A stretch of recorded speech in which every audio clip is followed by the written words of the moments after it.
अस्सलाम वालेकुम, welcome to novel सुद लाइब्रेरी चैनल। तो बढ़ते अपने नावल की तरफ। अपना तो चाहतों में यही एक असूल है, जब तू कबूल है तो तेरा सब कबूल है। ये उम्र भर का जागना बेकार ही ना जाए, अगर तू नहीं मिली तो रियाजत फजूल है। बेगम नफीस आज फिर यहाँ आई थी। रियाजुल हक ने घर में दाखिल होते ही बीवी से पूछ पूछ शुरू कर दी। जी आई थी, उन्होंने तो हमारी दहलीजी पकड़ ली है, सलमा बेगम ने कहा। आखिर वो चाहती क्या हैं? अपने बेटे अनीस अहमद के लिए हमारी बेटी सना का रिश्ता चाहती हैं। मैंने पहली मुलाकात में ही इस औरत पे वाज़ा कर दिया था कि सना की मंगनी मैंने अपने भतीजे खुरम से कर दी और आइंदा चंद हफ्तों में इन दोनों की शादी हो जाएगी। फिर ये औरत दस्ते सवाल दराज किए यहाँ चली आती है। तुम इसे दो टोक अल्फाज में जवाब क्यों नहीं देती? रियाजुल हक ने कदरे भरमीज से कहा। मैं तो बेगम नफीस को समझा समझा कर थक गई हूँ, मगर इनकी एक ही रट है कि मेरी अनीस की दुल्हन तो सना ही बनेगी। इनका कहना है कि सना की मंगनी ही तो हुई है, कौन सा निकाह हुआ है जो तोड़ा ना जा सके। सलमा बेगम ने तफसील संजीदगी से बताई। दिमाग ख़राब है इस औरत का, आइंदा वो मुझे यहाँ नज़र ना आए, वरना मैं इसकी दौलत और अमारात का रोब मिट्टी में मिला दूंगा। रियाजुल हक ने गुस्से से सुर्ख होते हुए कहा। रियाज, आप गुस्से में आने की बजाय ठंडे दिलो दिमाग से सोचें तो आपको अपनी सना के लिए ये रिश्ता खुदा का इनाम दिखाई देगा। अनीस को आपने देखा भी है, माशाल्लाह चंदे आफ्ताब चंदे महताब है और खुरम से कहीं ज़्यादा तलीम याफ्ता और माशी तौर पर इससे 1000 दर्जा बेहतर है। खुरम 20,000 माहवार कमा रहा है और अनीस एक कामयाब बिजनेसमैन है। हर माह में 20-30 लाख इसकी जेब में आते हैं। आप ज़रा गौर करें तो 3 बार तो बेगम नफीस आकर सवाल कर चुकी हैं। मैंने उनसे कहा भी कि सना की तो मंगनी हो चुकी है, आप निदा को अपनी बहू बना लें, मगर वो तो सना के लिए ज़िद करती रही। इतनी ऊंची अमीर और मोअज़्ज़ज़ घराने में हमारी बेटी ब्याही जाएगी तो हमारी ही नाक ऊंची होगी ना। आप तो ख्वामख्वाह की ज़िद कर रहे हैं। सलमा बेगम ने संजीदगी मगर नरमी से इन्हें समझाने की कोशिश की। ख्वामख्वाह की ज़िद? तुम चाहती हो कि मैं सना को अनीस से ब्याह दूँ और अपने भाई भावर से बिगाड़ लो, इनसे रिश्ता तोड़ लूँ? सलमा बेगम, अगर सना की मंगनी मेरे भतीजे की बजाय तुम्हारे भतीजे से तय हुई होती तो तब देखता कि तुम कैसी ये बात करती हो। वो गुस्से से बोले। रियाज, मैं सना की माँ हूँ, अपनी बेटी का भला ही चाहती हूँ। अगर मेरा भतीजा सना का मंगेतर होता तो मैं इस रिश्ते को कबूल करके सना की से मंगनी तोड़ देती, और अगर मेरे भाई के घर वाले निदा के लिए मान जाते तो मैं भतीजे से निदा को ब्याह देती। औलाद की भलाई और इसके बेहतर मुस्तकबिल के बारे में सोचना वालिदैन का फ़र्ज़ होता है। इसलिए सच्ची बात है, मुझे तो अनीस का रिश्ता दिल से कबूल है। अगर आप अपनी ज़िद छोड़ दें तो बस मेरा ये आखिरी फ़ैसला है। इस घर में वही होगा जो मैं चाहूँगा। और वैसे भी 2 साल हो चुके हैं सना और खुरम की मंगनी को, और इतने अरसे में दोनों के जहनों और दिलों में एक दूसरे के लिए मोहब्बत और पसंदगी के जज्बात पैदा हो चुके होंगे। इनके ख्वाबों को चकनाचूर करके कौन सा सुख पा सकोगी तुम? अब अगर वो औरत यहाँ आए तो उसे साफ साफ कह देना कि दोबारा यहाँ का रुख ना करे। मैं आज ही नरगिस को फ़ोन करके बुलवाता हूँ और सना और खुरम की शादी की तारीख तय करके ही दम लूँगा। मजाक बना रखा है तुम लोगों ने रिश्तों का। रियाजुल हक ने गुस्सीले और दर्द लहजे में कहते हुए अपने कमरे का रुख किया तो सलमा बेगम तासुब से आह भर कर रह गई। काश अनीस का रिश्ता 2 साल पहले आ गया होता, सलमा बेगम ने खुद कलामी करते हुए कहा। तो सना, जो माँ बाप की सारी गुफ्तगू अपने कमरे के दरवाजे से कान लगाए खड़ी सुन चुकी थी, गहरी सांस लेकर कुर्सी पर ढह गई। अनीस अहमद बंदा तो बहुत डैशिंग है, लेकिन मेरी आंखों ने खुरम के ख्वाब सजा रखे हैं। शुक्र है अब्बू ने मेरे ख्वाब टूटने से बचा ली। और खुरम, वो तो कहता है कि सना तुम्हारी जुदाई का तस्वर ही मेरी रूह खींचने लगता है। तुम तो मेरी सांसों में बसी हो, तुम हो तो ये सांस का सफ़र जारी है, तुम्हारे बगैर तो मेरी सांस भी रुक रुक जाती है। खुरम का जज्बों की शिद्दत से पुर लहजा इसकी समातों में गूंजा तो वो हंस पड़ी। पगला कहीं का नहीं पगला यहाँ का, बल्कि पगला तुम ही का। इसी वक्त तो खुरम इसके कमरे में दाखिल और इसकी बात सुनकर शार से बोला। तौबा, तुम तो पूरे शैतान हो, अभी याद किया अभी हाजिर। शैतान की बजाय अगर मेरी जान कह देती तो तुम्हारे जज्बों की शिद्दत में कमी आ जाती क्या? वो मसनूई खुफगी से बोला। ऊंचा लंबा भरा भरा जिस्म, ब्राउन आंखें और गंदमी रंगत वाला खुरम शब्बीर इसकी आंखों में समा रहा था। नहीं, लेकिन हर बात का एक वक़्त होता है। वो शर्मीलेपन से मुस्कुराते हुए बोली तो शौक़ और शीर लहजे में गोया हुआ। चलो, वक़्त भी जल्द आने वाला है, हम थोड़ा सा जबर और किए लेते हैं, फिर तो हम तुम होंगे, बादल होगा, रक्स में सारा जंगल होगा, हम तुम। अब अपना मुंह बंद करो और जाओ यहाँ से, मुझे पेपर की तैयारी करने दो। वो हंस का किताब उठाते हुए बोली। लड़कियाँ तो ये सब सुनने के लिए तरसती हैं, एक तुम हो। जो लड़कियाँ ये सुनने के लिए तरसती हैं ना, तुम जाकर इन्हें सुनाओ, मुझे कोई शौक़ नहीं है सब सुनने का। वह तंग कर बोली। अच्छा जी, ठीक है, जा रहा हूँ, फिर ना कहना कि क्यों किसी जुल्फ़ के तुम असीर हुए।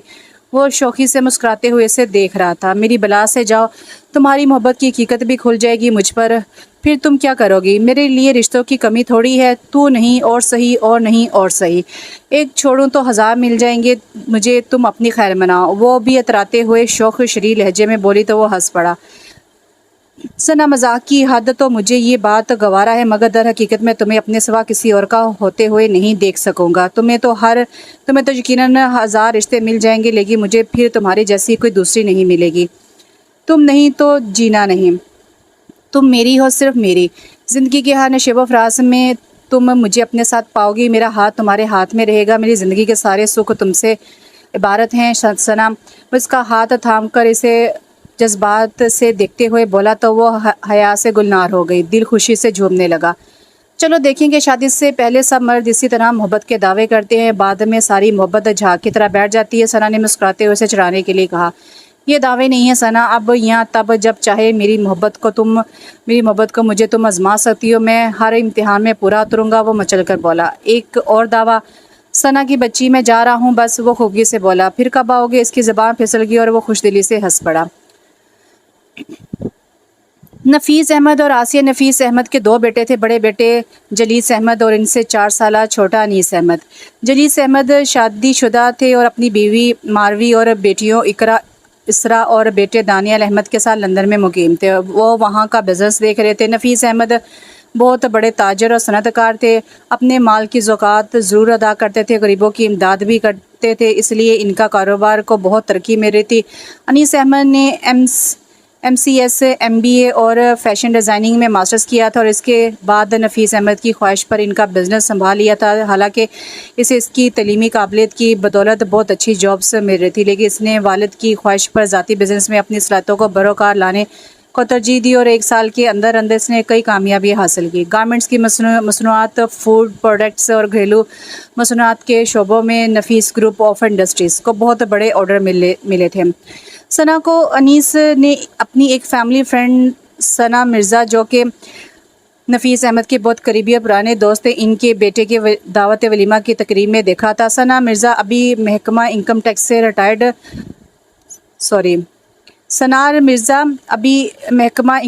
रिटायर्ड हुए थे और इनका बेटा अम्मार मिर्ज़ा अब इस महकमे में मुलाजिम था और नफीस अहमद को इनसे अक्सर काम पड़ता रहता था। लिहाजा ताल्लुकात बदस्तूर खुशगवार बुनियादों पर इस्तवार थे। इसलिए नफीस अहमद, आसिया बेगम और अनीस अहमद अम्मार मिर्ज़ा की शादी की तकरीब में शरीक थे। अम्मार इसरारुल हक के कुलीग थे और बहुत अच्छे दोस्त बन चुके थे, इसलिए इसरारुल हक को अम्मार ने अपनी शादी में बिमा अहले खाना की दावत दी थी। सारा की तबीयत ख़राब थी। सलमा बेगम और सना को इसरारुल हक के साथ अम्मार की दावत वलीमा में जाना पड़ा। आसिया नफीस की नज़र सना पर पड़ी तो वो इसकी जानिब खींची चली आई। सिल्वर कलर का चूड़ीदार पजामा, इस पर पिंक रंग की खूबसूरत पेशवाज ज़ेबतन की हुई थी। स्याह हल्की रेशमी बालों को बहुत स्टाइल देकर खुला रहने दिया था। सना हल्के मेकअप और हल्की सी ज्वेलरी में इन्हें जन्नत की हूर दिखाई दे रही थी। इनके दिल में यकयक उसे अपनी बहू बना लेने का ख्याल आया था। अनीस अहमद 6 फुट 2 इंच कद का मालिक था। कसरती बदन, सुर्ख और सफ़ेद रंगत, बड़ी बड़ी रोशन आँखें, चेहरे के दिलकश खुदोखाल में अहमरी लबों पर मुस्कुराहट सजी हुई थी तो वो और भी दिलनशीन लगने लगता था। अपने शहजादों की सी आन बान वाले बेटे के लिए इन्हें सना जैसी लड़की की ही तलाश थी। बेटी, क्या नाम है आपका? बेगम आसिया नफीस ने सना के पास बैठते हुए पूछा तो वो इस ग्रेसफुल अजनबी सी खातून को देखकर घबरा सी गई। अस्सलाम वालेकुम सना नाम है मेरा। वालेकुम अस्सलाम। माशाल्लाह, आपका नाम बहुत प्यारा है और आवाज़ भी बहुत दिलनशीन है। किसके साथ आई हैं आप? अम्मी और भाईजान के साथ। वो मेरी अम्मी हैं, ग्रीन सूट वाली। सना ने स्टेज पर अमार की दुल्हन के पास बैठी और सलमा बेगम की जानिब इशारा करके जवाब दिया, अच्छा मैं उनसे वहीं मिल लेती हूँ। ये कहकर वो इसके रुखसार को थपथपाती हुई स्टेज की जानिब बढ़ गई। सना को घबराहट होने लगी थी। वो उठकर लॉन्च में लगे इस टेंट से बाहर निकल आई। इसरार का अमार के साथ महवे गुफ्तगू था। वो इन्हें देखते ही वहाँ से बोली, इसरार भाई बहुत देर हो गई, अब घर चलें। सना बहन, अब इस घर को भी अपना ही घर समझे। भाई की खुशी के लिए कुछ देर और रुकना पड़ेगा आप लोगों को। इसरार की बजाय अम्मार ने इसको देखते हुए मुस्कुराते हुए जवाब दिया तो वो भी मुस्कुरा दी। अम्मार, यार ममा कहाँ हैं? मैं ढूंढ ढूंढ कर पागल हो रहा हूँ। रात का 1 बजने वाला है, घर भी जाना है हमें। इसी वक्त अनीस अहमद ने वहाँ आकर दहाई दी। इसरार हक ने तो इसरार हक से तो अमार पहले से इसका तारुफ करवा चुका था, लिहाजा इसरार हक को इसके अजनबी होने का एहसास नहीं हुआ, बल्कि वो हंसकर बोले, सुन लो सब यारों दोस्तों को घर जाने की जल्दी है, अब हमें भी तुम इजाज़त दे दो, तुम्हारी मेहरबानी। अच्छा बाबा जाओ, क्या याद करोगे कि सखी दूल्हे से वास्ता पड़ा था? अमार ने कहा तो वो दोनों हंसने लगे। हंसते हुए अचानक ये अनीस अहमद की निगाह सना के खूबसूरत रापे पर पड़ी तो उसकी निगाह साकत होगी। सना जाओ अम्मी को बुला लाओ, इसरार हक ने सना को देखते हुए कहा। मेरी मम्मा को भी बुला दें प्लीज़, अनीस ने बेख्तियार इसको देखते हुए कहा। वो चूम कर से देखने लगी। आपकी मम्मा की इन्हें क्या पहचान होगी, आप खुद ही अंदर देख लें, ख़वातीन तो सभी जा चुकी हैं, मेरा ख्याल है कि घर की और कुछ करीबी रिश्तेदार ख़वातीन मौजूद होंगी। इसरार हक ने मुस्कुराकर कहा तो सना टेंट के फूलों से सजे गेट से अंदर दाखिल हो गई। अनीस अहमद भी इसके पीछे ही चला आया। सलमा बेगम और बेगम आसिया नफीस अहमद आपस में किसी बात पर हंस रही थी। अम्मी चले चले मामा, अनीस अहमद और सना ने एक साथ इनके करीब पहुंचकर कहा और एक साथ ही हैरत से एक दूसरे को देखा था। और अनीस अहमद पर तो इसका देखना एक क़यामत ढा गया। इसे अपना दिल अपने इख्तियार से बाहर निकलता हुआ महसूस हुआ। इसकी मनमोहनी सूरत ने आंखों के रास्ते से इसके दिलो दिमाग में अपना अक्स उतार दिया था। सलमा बेगम सना को लेकर चली गई थी और वो यूं ही इस लम्हे के शहर में जकड़ा साकत खड़ा था। बेगम आसिया नफीस अहमद भी अपने बेटे की आंखों में सना के लिए चमकते जुगनू देख चुकी थी और बहुत मसरूर थी। इनकी पसंद उनके बेटे की पसंदगी की सनद हासिल करने में कामयाब रही थी। उन्होंने अनीस अहमद के बाजू पर हाथ रखकर मुस्कुराते हुए कहा, प्यारी है ना सना तुम्हारी, और इसकी जोड़ी खूब सजेगी। इस पिंक लड़की का नाम सना है? वो चूमते हुए बोला। हाँ, और मैंने इसे तुम्हारी दुल्हन बनाने का फैसला कर लिया है। अच्छा, जैसे आपकी मर्ज़ी। वो मन की खुशी छुपाते हुए सादतमंदी से बोला तो वो शौक़ी से पूछने लगी, और तुम्हारी मर्ज़ी क्या है? आप बताएं। अनीस अहमद ने इनके चेहरे को मुस्कुराकर देखा। वही जो मेरी मर्ज़ी है ना? जी हाँ मम्मा। वो हंस पड़ा और फिर अमार के ज़रिए उन्होंने रियाजुल हक और इनके घराने के मुतालिक सारी मालूमात हासिल करने के बाद इनके दर पर दस्तक दी और महज़ब और शरीफाना रवायती तरीके से अनीस के लिए सना का रिश्ता तलब किया, जो कि सना की खुरम से मंगनी की वजह से रद्द कर दिया गया, जिसका बेगम आसिया नफीस अहमद से ज़्यादा अनीस अहमद को दुख पहुंचा था। बेगम आसिया नफीसा अहमद दोबारा भी गई मगर इन्हें इनकार ही सुनने को मिला था। सो उन्होंने नसीब का लिखा समझ कर सब्र कर लिया, मगर वह अफसुदा थी ये रिश्ता ना हो सकने पर। अनीस ने इन्हें अफसुदा देखा तो कहने लगा, कोई बात नहीं मम्मा, सना के अलावा लड़कियाँ और भी हैं, तुम्हें दुख नहीं हुआ? बेगम आसिया नफीस ने इसके चेहरे पर गम को खोजना चाहा। मुझे तो इश्क हुआ है सना से, वो बेबसी से मुस्कुराते हुए बोला। काश अनीस बेटा मैं इन लोगों को कायल कर सकती। कोई बात नहीं मम्मा जानी, बस आप मेरे लिए दुआ करें कि इश्क का ये भूत मेरे सर से उतर जाए। वो अफसुदगी से मुस्कुराकर बोला, मैं तुम्हारे लिए दुआ करूंगी कि सना तुम्हें मिल जाए और इसकी मोहब्बत भी तुम्हारा नसीब बन जाए। बेगम आसिया नफीस अहमद ने इसके बालों में हाथ फेरते हुए दिल से कहा तो वो बोला आमीन। खुरम सुबह सुबह इसके लिए सुर्ख ताज़ा गुलाब लिए हाजिर हो गया और फूल इसकी जानी बढ़ाए तो वो ब्लश हो गई। आज सुबह सुबह मोहब्बत का सबक पढ़ाने चले आए हो, खैर तो है? वो फूल लेकर बोली। मैंने सोचा कि तुम सुबह सवेरे मेरी सूरत देख लोगी तो सारा दिन अच्छा गुजरेगा। वो शौक़ी से मुस्कुराते हुए बोला, मेरा या तुम्हारा दिन? वो बड़ी अदा से बोली तो वो कहकर लगा कर हंस पड़ा। चलो यूं ही सही, वैसे तुम्हें ये पता है आज माँ बदौलत को अपनी इस हसीन और जमील मंगेतर के लिए शादी का तोहफ़ा ख़रीदना है।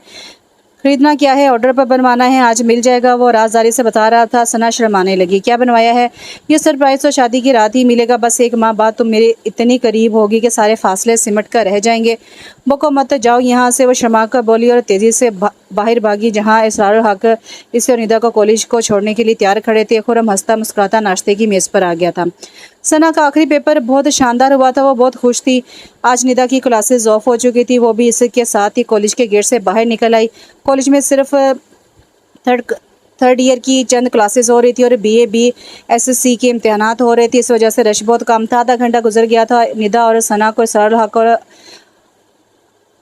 अनवारुल हक का इंतज़ार करते करते, लेकिन दोनों में से कोई भी नहीं आया था। अब क्या करें, पैदल ही चलते हैं, घर कौन सा दूर है? निदा ने कहा। हाँ चलो, लोग भी आते जाते मशकूल नज़रों से देख रहे हैं, कॉलेज भी खाली होने को है, सना ने कहा और दोनों घर की जानिब जाने वाली सड़क की तरफ मुड़ गई। अभी वो चंद कदम ही चल पाई थी कि इनके करीब एक कार आकर रुकी और वो दोनों घबरा कर पीछे हटी। अभी वो सूरत हाल को समझ भी नहीं पाई थी कि कार का दरवाज़ा खुला और इसमें से एक लंबा तिरंगा स्याह पोश निकला। इसके चेहरे पर और ड्राइवर के चेहरे पर स्याह मास्क चढ़ा हुआ था।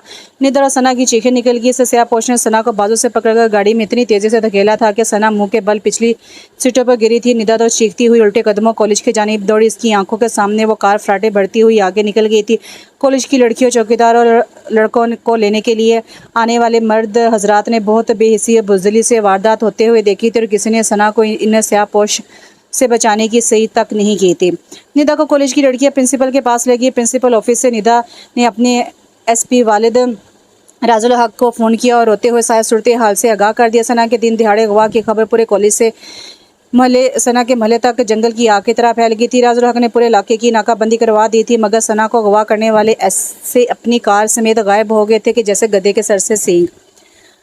सना बेहोश थी। जब इसे होश है तो उसने खुद को एक सादा से बेडरूम में पाया। कमरे में पीले बल्ब की रोशनी फैली हुई थी। उसने हैरान और परेशान नज़रों से कमरे में निगाह दौड़ाई। यकायक इसके हवास बेदार हो गए और इससे सारी सूरत हाल समझ में आ गई। मैं अगवा हो चुकी हूँ, या अल्लाह ये क्या हो गया मेरे साथ। वो खौफ हरास से रोते हुए बोली। कलाई पर बंदी रेस्ट वॉच पर निगाह डाली तो उसकी रूह कांप उठी। शाम के 4:30 बज रहे थे, यानी वो पिछले 4.5 घंटे से यहाँ कैद थी। या अल्लाह मेरी मदद फरमा, मुझे यहाँ से जाने का रास्ता दिखा। मेरे मालिक वो रोते हुए दुआ मांग रही थी कि अचानक कमरे का दरवाज़ा धड़ से खुला और इसकी जान निकाल गया। वो सहमी बेड के पीछे आ खड़ी हुई। कमरे में वही स्याह पोश खाने के लज़्वात से सजी ट्रे लेकर दाखिल हुआ। होश आ गया तुम्हें? लो खाना खा लो।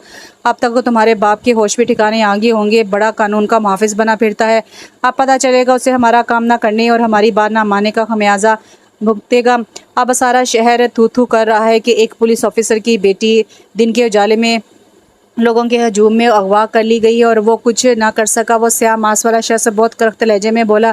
पता नहीं सना को क्यों लगा कि वो शख्स आवाज़ बदल कर बोल रहा था ताकि वो उसकी शिनाख्त ना कर सके। कौन हो तुम और क्या चाहते हो? मुझे अगवा क्यों किया है? वो डरते हुए लड़ते लहजे में पूछ रही थी। तुम्हारे बाप से अपनी बात मनवाने के लिए हमने तुम्हें अगवा किया है। लो खाना खाओ। वो ट्रे मेज़ पर रखते हुए बोला। प्लीज़ मुझे जाने दो, मैंने तुम्हारा क्या बिगाड़ा है? वो रोते हुए बोली।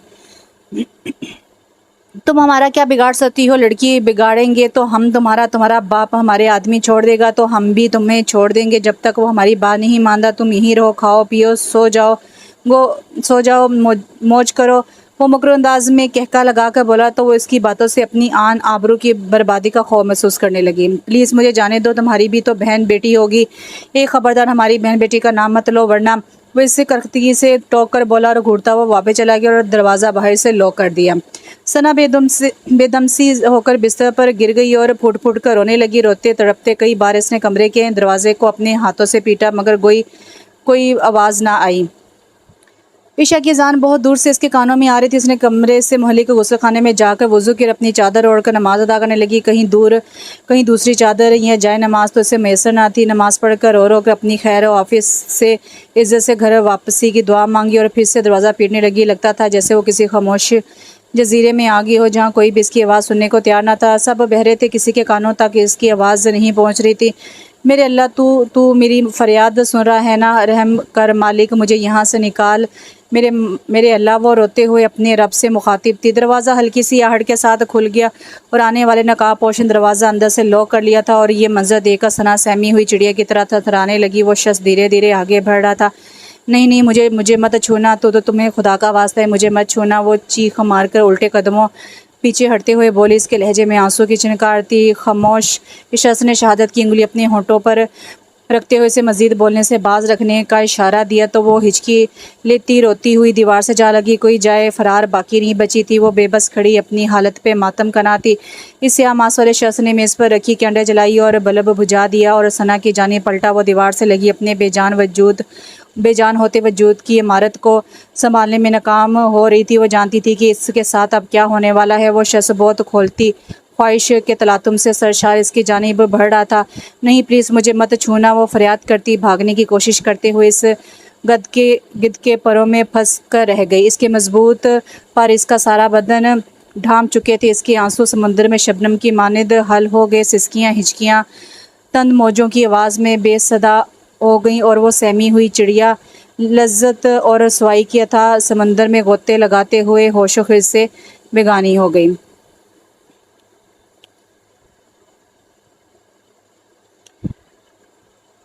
इसके आंसू समंदर में शबनम की मानिद हल हो गए। सिसकियाँ हिचकियाँ तंद मौजों की आवाज़ में बेसदा हो गई और वो सहमी हुई चिड़िया ज़िल्लत और रसवाई की अता समंदर में गोते लगाते हुए होशो खिर से बेगाना हो गई।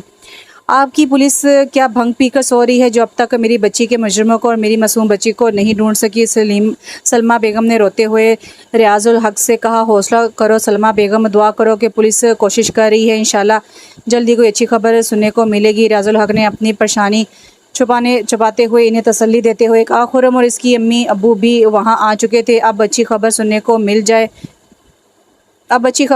मिल भी जाए तो क्या फ़र्क पड़ेगा, ख़ानदान भर की ज़िल्लत और रसवाई तो होगी ना। शहर भर में अब अखबारात में भी खबर लगेंगी, खूब नाम रोशन होगा हमारा। नरगिस ने बेइज्जती से कहा, अम्मी प्लीज़ ये वक्त इन बातों का नहीं है। खुर्रम ने टोका, रियाज भाई अगवा करने वालों का फ़ोन तो आया होगा। फयाजुल हक ने पूछा, नहीं अभी तक तो कोई फ़ोन नहीं आया, न जाने किस मकसद के लिए इन्होंने मेरी बेटी को अगवा किया है। वो परेशानी से बोले, क्या खबर, अगवा किया है या वो अपनी मर्ज़ी से गई है। नरगिस की ज़ुबान ने जहर उगला तो सलमा बेगम बेकरार होकर बोली, नरगिस खुदा का खौफ करो, मेरी सना मासूम है, उसे अगवा किया गया है। निदा ऐनी गवाह है और बहुत से लोग गवाह हैं। भाभी कल को यही गवाह हाथों में पत्थर लिए इसे संसार करने के लिए आपके घर के दरवाजे पर खड़े होंगे। नरगिस ने बेदर्दी से कहा, तुम तो बस चुप ही रहो नरगिस। फयाजुल हक ने बीवी को डांटा, मैं तो चुप ही हो जाऊंगी, लोगों को कौन चुप कराएगा, इनकी ज़बान कौन पकड़ेगा। नरगिस ने गुस्से से कहा और उठ खड़ी हुई, चलो खुर्रम। और खुर्रम चुपचाप इनके साथ चल पड़ा। पूरे 7 दिन गुजर गए थे। आज इसे इस कैद में इसकी हालत बरसों की बीमार सी हो गई थी। 8वीं शब आई तो इसे कैदी से रिहाई का परवाना मिल गया था। वो स्यापोश बड़ी आसानी से कह रहा था, माफ़ करना लड़की, तुम वो नहीं हो जिसे अगवा करने का हमें हुक्म मिला था। वो तो तुम्हारे बाप से भी बड़े ऑफिसर की बेटी थी। क्या? हाँ, अब तुम जा सकती हो। कहाँ जाऊंगी अब मैं, वो इस जिल्लत पर रोते हुए पूछ रही थी। अपने घर वाले अब मुझे कबूल कर लेंगे क्या? ये तुम्हारा मसला है, हमें तो तुम्हें रिहा करने का हुक्म मिला है। बाहर टैक्सी खड़ी है, मैंने ड्राइवर को तुम्हारे घर का पता समझा दिया और ये किराया भी दे दिया है, जाओ। और हाँ, चेहरा छुपा कर निकलना, वो हदायत दे रहा था। अब क्या तुम बड़े ऑफिसर की बेटी को भी अगवा करोगे, इसकी इज्जत भी तार तार करोगे? वो किसी धोखे में अपने आप को सज़ा मिलने पर सदमे से चूर लहजे में बोली, नहीं, इसने पहले ही हमारे बंदे छोड़ दिए हैं, तुम्हारे अगवा से भी हमारा काम हो गया, अब जाओ यहाँ से। वो कर्क लहजे में बोला तो वो अपने वजूद की गिरचियों को समेटती हुई वहाँ से बाहर निकल आई। कौन हो तुम? वो घर के ड्राइंग रूम में दाखिल हुई तो सायरा भाभी इसके नकाब में छुपे चेहरे को पहचान ना सकी। फ़ौरन पूछा, मैं सना। सना तो चेहरा क्यों छुपा रखा है, दिखाने के काबिल जो नहीं रहा इसलिए ना। सायरा भाभी ने तंज़िया जुमला बोला तो इसने चेहरे से चादर हटा दी। कौन है? निदा, इसरार हक, सलमा बेगम और बुशरा साहब एक साथ चले आए, आ गई हैं आपकी बहन साहिबा, ख़ानदान की इज़्ज़त नीलाम करके। सायरा ने तंज़िया लहजे में कहा तो सना के ज़ख्म रसने लगे। सना, मेरी बच्ची कैसी है? तो सलमा बेगम ने दौड़ के से अपने साथ लपेट लिया। अम्मी अम्मी, वो रोते रोते बेहोश हो गई। उन्होंने डॉक्टर को घर बुलाया था। वो सना को नींद का इंजेक्शन लगा कर चला गया। वो गहरी नींद सो गई थी और सुबह ही इसकी आँख खुली थी। इसे कुछ याद आ रहा था, क़यामत के 7 दिन और 7 रातें। वो अपनी आबरू के खाक होने की तल्ख हकीकत इसे रुलाए जा रही थी। इसे तस्वर से ही कि इसके बदन में चुनटियाँ सी रेंगने लगी थी। इसकी इस बात पर किसने यकीन नहीं किया, इसे किसी और के धोखे में अगवा किया गया था। और 7 दिन बाद अगवा करने वाले को अपनी गलती का एहसास हुआ तो उन्होंने इसे छोड़ दिया। सना अपनी सफाई देते देते थक गई थी, हार गई थी। दुख तो इस बात का था कि इसके माँ बाप ने इसे अकेला कर दिया था। इसकी मोहब्बत का दम भरने वाले खुर्रम ने इसे एक फ़ोन तक ना किया था। कहाँ वो इसको देखने के लिए बहाने बहाने से घर आया करता था और अब वो एक बार भी इसका हाल पूछने नहीं आया था। महल्ले वाले रिश्तेदार, कॉलेज की सहेलियां, लड़कियां सब भी उसके पास आने पर तरह तरह की बातें बना रहे थे। घर में कोई इससे बात करना पसंद नहीं करता था। सलमा बेगम या निदा इसके कमरे में खाना रखकर चली जाती। वो खाना खाए या ना खाए इससे इन्हें कोई सरोकार नहीं था। सना तो अंदर से मर गई थी, जिंदा लाश बनकर रह गई थी। वो रसवाई तन्हाई ने इसे आधे मुँह करके रख दिया था। खाना खा लो, निदा ने इसके सामने ट्रे रखते हुए कहा, मुझे भूख नहीं है। लगता है ये अपनी सारी भूख प्यास से बुझा कर आई है। 7 दिनों में सायरा ने कमरे में दाखिल होते हुए जहर में बुझा हुआ तीर उछाला जिससे वो लहू लहू हो गई। भाभी आप भी मुझे, मैं क्या सारा शहर यही कह रहा है, चलो निदा, सारा भाभी ने तलखी से कहा और निदा का हाथ पकड़कर कमरे से बाहर चलेगी। वो कुछ देर गुमसुम बैठी रही, फिर कुछ सोच कर खाना खाने लगी। खाने से फारिग होकर बर्तन किचन में रखने के लिए बाहर आई तो लॉन्च में से आती आवाज़ों ने इसके कदम रोक लिए। काश सना जिंदा वापस ना आई होती, मर गई होती तो हम इसे एक बार ही रो लेते, अब तो हर रोज़ का रोना है। सलमा बेगम स्पार लहजे में बोली तो सना का दिल टुकड़े टुकड़े हो गया। इसकी माँ इसकी मौत की तमन्नाई थी, खाने में जहर मिलाकर दे दें, बीमार तो है ही, जल्दी रुखसत हो जाएगी। ये निदा की आवाज़ थी। सना के लिए अपने कदमों पर खड़े रहना दुश्वार हो गया तब बामुश्किल खुद को संभालती हुई लॉन्च में दाखिल हुई। ट्रे मेज़ पर रखी और इन सबको देखते हुए लड़ती आवाज़ में बोली, आप लोगों को कातिल और मुजरिम बनने की ज़रूरत नहीं, मैं खुद ही यहाँ से चली जाऊँगी। हाँ भाई, अब तो चस्का लग गया है आवारा फिरने का, अब ये घर में कैद होकर क्यों रहेगी। जाओ जाओ, अभी हमें रसवा करने में कोई कसर बाकी रह गई है तो वो भी पूरी कर दो। बुशरा भाभी ने भी जहर उगला। तुम्हारे बाद 3 बेटियां हैं इस घर में सना बीबी, इन पर तुम्हारे किरदार का मनफी असर पड़ सकता है। फिर तुम्हारी ये 7 दिन की रूपोशी ही बहुत है। कौन आएगा हमारी बेटियों को बिहाने। तुम तो मुंह पे कालक मलकर कमरे में बंद होकर बैठ गई हो। लोगों को तो हमें ही फेस करना होता है ना। अभी निदा की भी शादी होनी है तुमसे, अब कौन शादी करेगा। तुम्हें शादी की ज़रूरत भी क्या है। और जो लड़की एक बार अपनी इज्जत गवा बैठे से बार बार की बेइज्जती से कोई फ़र्क नहीं पड़ता। सारा भाभी ने बेहिस्सी और सफाकी से कहा। इसके पूरे वजूद में मिखें गिरती चली गईं और गुस्से से पड़ पड़ी। भाभी, शर्म आनी चाहिए आपको, इस कदर घटिया सोचती हैं आप। मुझे क्यों शर्म आनी चाहिए। शर्म तो तुम्हें ना आई, जहाँ 7 दिन और 7 रातें रंगरलियाँ मनाती रही हो वहीं रहती यहाँ क्या लेने आई हो। सारा भाभी ने शोलाबार लहजे में कहा। मैं समझती थी कि आप मेरे अपने हैं, मेरी सारी ज़िंदगी आप सबके सामने गुजरी है। आप तो मुझे कसूरवार नहीं ठहराएंगे, मगर आप सब तो मुझे ही मुजरिम समझ रहे हैं। मैं बेगुनाह हूँ, मैं अपनी मर्ज़ी से नहीं की थी, मैं बेकसूर हूँ, मैंने कुछ नहीं किया। वो रोते हुए बोली। तुमने तो कुछ नहीं किया, लेकिन तुम्हें अपने साथ ले जाने वालों ने बहुत कुछ किया होगा तुम्हारे साथ। उन्होंने क्या शाही मेहमान बनाकर इज्जत से रखा होगा तुम्हें। बोलो। बुशरा भाभी ने जरा की तो सना का वजूद इस गूंगे नकाब पोश के शोला बदन की चिंगारी महसूस करके सुलग उठा और वो चीखती हुई रोती हुई अपने कमरे में भाग गई और बिस्तर पर ढेर होकर बिलखने लगी। सना, रियाज, तुम पर ज़िंदगी के दरवाजे बंद हो चुके हैं, तुम्हारा ख्वाब बिखर चुके हैं, तुम्हें मर जाना चाहिए। एक आबरू बाख्ता बेटी के लिए माँ बाप के दिल और घर में कोई जगह नहीं होती। बाप का घर भी गैर हो जाता है, रिश्ते अजनबी हो जाते हैं, खून सफ़ेद हो जाता है, लहजे में जहर घुल जाता है, अल्फाज नश्तर बन जाते हैं जो पल पर रूह को घायल करते रहते हैं। खुदकुशी हराम ना होती तो मैं कब का खुद को ख़त्म कर चुकी होती। या अल्लाह, ऐसे ज़िल्लत भरी ज़िंदगी से तो बेहतर है तू मुझे मौत दे दे। मैं नहीं हूँ इस आजमाइश के काबिल, मुझे बख्श दे मेरे मौला, मेरे गुनाह माफ़ कर दे, मुझे इस ज़िल्लत और रसवाई के गार से बाहर निकाल दे मालिक। वो रोते हुए रब के दरबार में फरियाद करना थी। सगे रिश्ते भी बुरे और कड़े वक़्त में साथ छोड़ देते हैं। मैं तो भरी दुनिया में अकेली रह गई हूँ, कोई भी तो नहीं है, मेरा कोई भी नहीं। वो रोए जा रही थी। वो जुड़ी वीरान आंखों से खुरम को देख रही थी। आज न जाने क्यों अचानक चला आया था, मगर जब से आया था खामोश था। तुम बोलते क्यों नहीं है खुरम। थक कर सना ने खुद ही सवाल किया। बोलने को अब हमारे पास बचा ही क्या है। तुम भी मुझे ही कसूरवार समझ रहे हो खुरम, तुम भी। वो तासुस से बोली। सब यही समझते हैं, वो बोला। सना, तुम मेरा मतलब है। वो बोलते बोलते फिर से खामोश हो गया। मैं जानती हूँ तुम्हें मुझसे अपनी मोहब्बत के दावे शर्मसार कर रहे हैं। मैंने कहा था ना, देखेंगे। वक़्त ने बहुत जल्द दिखा दिया। तुम तो हर आजमाइश में पूरे उतरने के दावेदार थे ना खुरम, लेकिन एक ही आजमाइश में तुम्हारे दावों का, मोहब्बत भरे दावों का पोल खुल गया। अच्छा हुआ। जाओ खुरम, तुम्हारी सांसें मेरी जुदाई में हरगिज़ नहीं रुकेंगी। तुम मेरे बगैर भी बहुत खुश रहोगे, इसलिए तुमने मुझसे कभी मोहब्बत की ही नहीं, महज दावे किए थे ना, है ना। वो संजीदगी से बोलती इसे शर्मिंदा कर रही थी। वो इसके खामोश होने पर रुका और मंगनी की अंगूठी अपने हाथ से उतार कर इसके सामने रख दिया। दरवाजे की जानिब बढ़ गया तो सना ने कहा। सुनो, तुम बहुत सी बातों और दावों के साथ साथ एक और चीज़ भी भूल रहे हो। क्या। वो वापस मुड़ा। ये अंगूठी। सना ने इसकी पहनी हुई अंगूठी उतार के इसकी तरफ बढ़ा दी, जो उसने शर्मिंदगी के आलम में इसके हाथ से ले ली। मैं चलता हूँ। हाँ, तुम्हें अब चले जाना चाहिए, क्योंकि यहाँ रुकने का ज़रफ़ तुम में है ही कहाँ। वो तंज़िया लहजे में बोली तो वो नज़रें चुराता हुआ तेज़ी से कमरे से बाहर निकल गया और वो बेख्तियार हंस पड़ी और हंसते हंसते रोने लगी। तो ये थी सना, रियाज, तुम्हारी मोहब्बत एक ना करदा गुनाह ने सबकी हकीकत ज़ाहिर कर दी। सारे रिश्ते, सारी मोहब्बतें यका दम तोड़ गई। खुरम, तुम ज़रा देर को भी मेरे साथ कदम मिलाकर ना चल सके। इस एक वाक़े ने मुझसे क्या कुछ छीन लिया है। सना, खाना खा लो। सलमा बेगम ने ट्रे के सामने लाकर रख दी। अम्मी, आप क्यों जहमत करती हैं, मैं खुद आकर खा लेती। वो शर्मिंदा होकर बोली। छोड़ो, ये बताओ खुरम आया था सुबह, क्या कहकर गया है। सलमा बेगम ने बेचैनी से पूछा, क्योंकि वो खुरम और इसके माँ बाप के रवैयों से समझ तो रही थी कि वो अब इनकी सना को बिहाना नहीं चाहते। कुछ नहीं कहा, बस ये वापस कर गया है। इसने खुरम की दी हुई मंगनी की अंगूठी साइड टेबल पर से उठाकर इनकी तरफ बढ़ा दी। मुझे यही डर था और ये तो होना ही था। कौन बहेगा अब तुझे बदबख्त। सलमा बेगम ने अंगूठी पकड़ते हुए इसके खाली हाथ को देखकर खुरम की मंगनी पर पहनाई गई अंगूठी ना पाकर गुस्से, दुख और तासुब से देखते हुए कहा।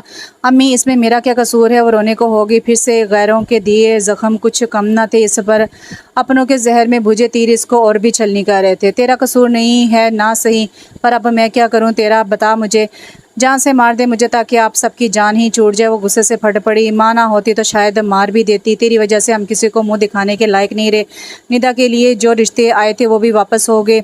लड़की वाले कहते हैं कि हम ऐसी लड़की को अपनी बहू नहीं बना सकते जिसकी बहन के अगवा के चर्चे पूरे शहर की ज़बान पर हो। सलमा बेगम ने गुस्से से कहा।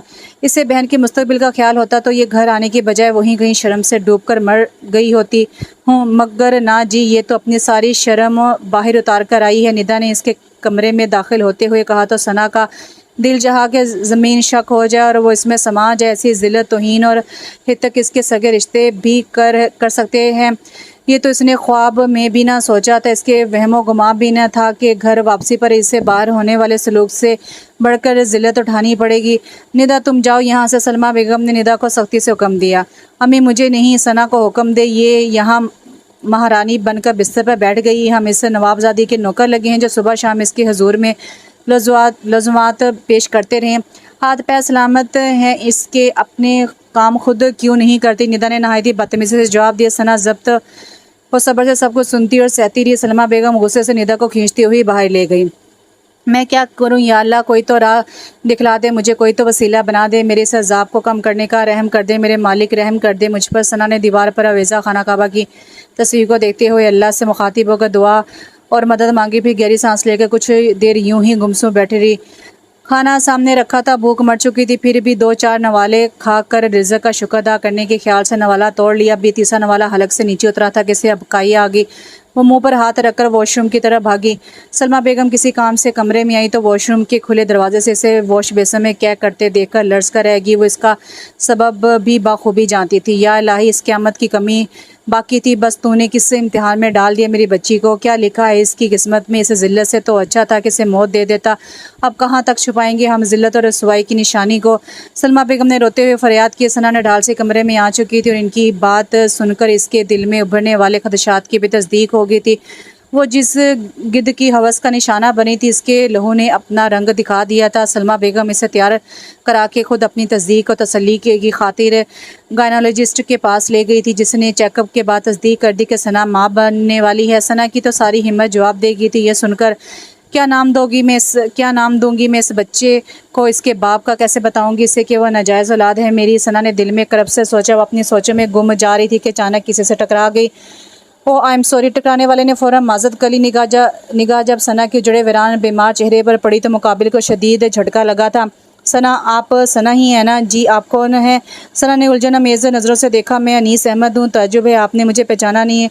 अमार के वलीमे में आपसे मुलाकात हुई थी और आपके घर भी तो आया था मैं अपनी मम्मी डैडी के साथ। आपने वाकई मुझे नहीं पहचाना? अनीस अहमद ने इसके सरसों किसी रंगत में बदली सूरत को दुख से देखते हुए कहा। अनीस बेटे, ये तो अपनी पहचान गवा बैठी, ये किसी और को क्या पहचानेगी? सलमा बेगम लेडी डॉक्टर से अलहदगी में कुछ बात करने के लिए रुक गई थी। कमरे से बाहर आई तो अनीस को देखकर इसकी बात सुनकर करीब आकर गोया हुई। मैं समझा नहीं आंटी, क्या हुआ है? सना को इनकी हालत देखकर मुझे बहुत शौक पहुंचा है। ये बीमार हैं क्या? अनीस अहमद ने बेकरारी से पूछा और सलमा बेगम सोच रही थी कि काश उन्होंने सना को अनीस अहमद से जल्द ब्याह दिया होता जो इनकी बेटी से मोहब्बत करता था, तो शायद वो इस हादसे से महफूज रहती। हाँ बेटा, ये बीमार है। क्या हुआ इन्हें? अनीस की बेचैनी रूज पर थी। इसे जो मर्ज़ लहाक हुआ इसका इलाज तो सिर्फ मौत है। चलो सना, सलमा बेगम ने स्पार लहजे में कहा और इसका हाथ पकड़कर आगे बढ़ गई।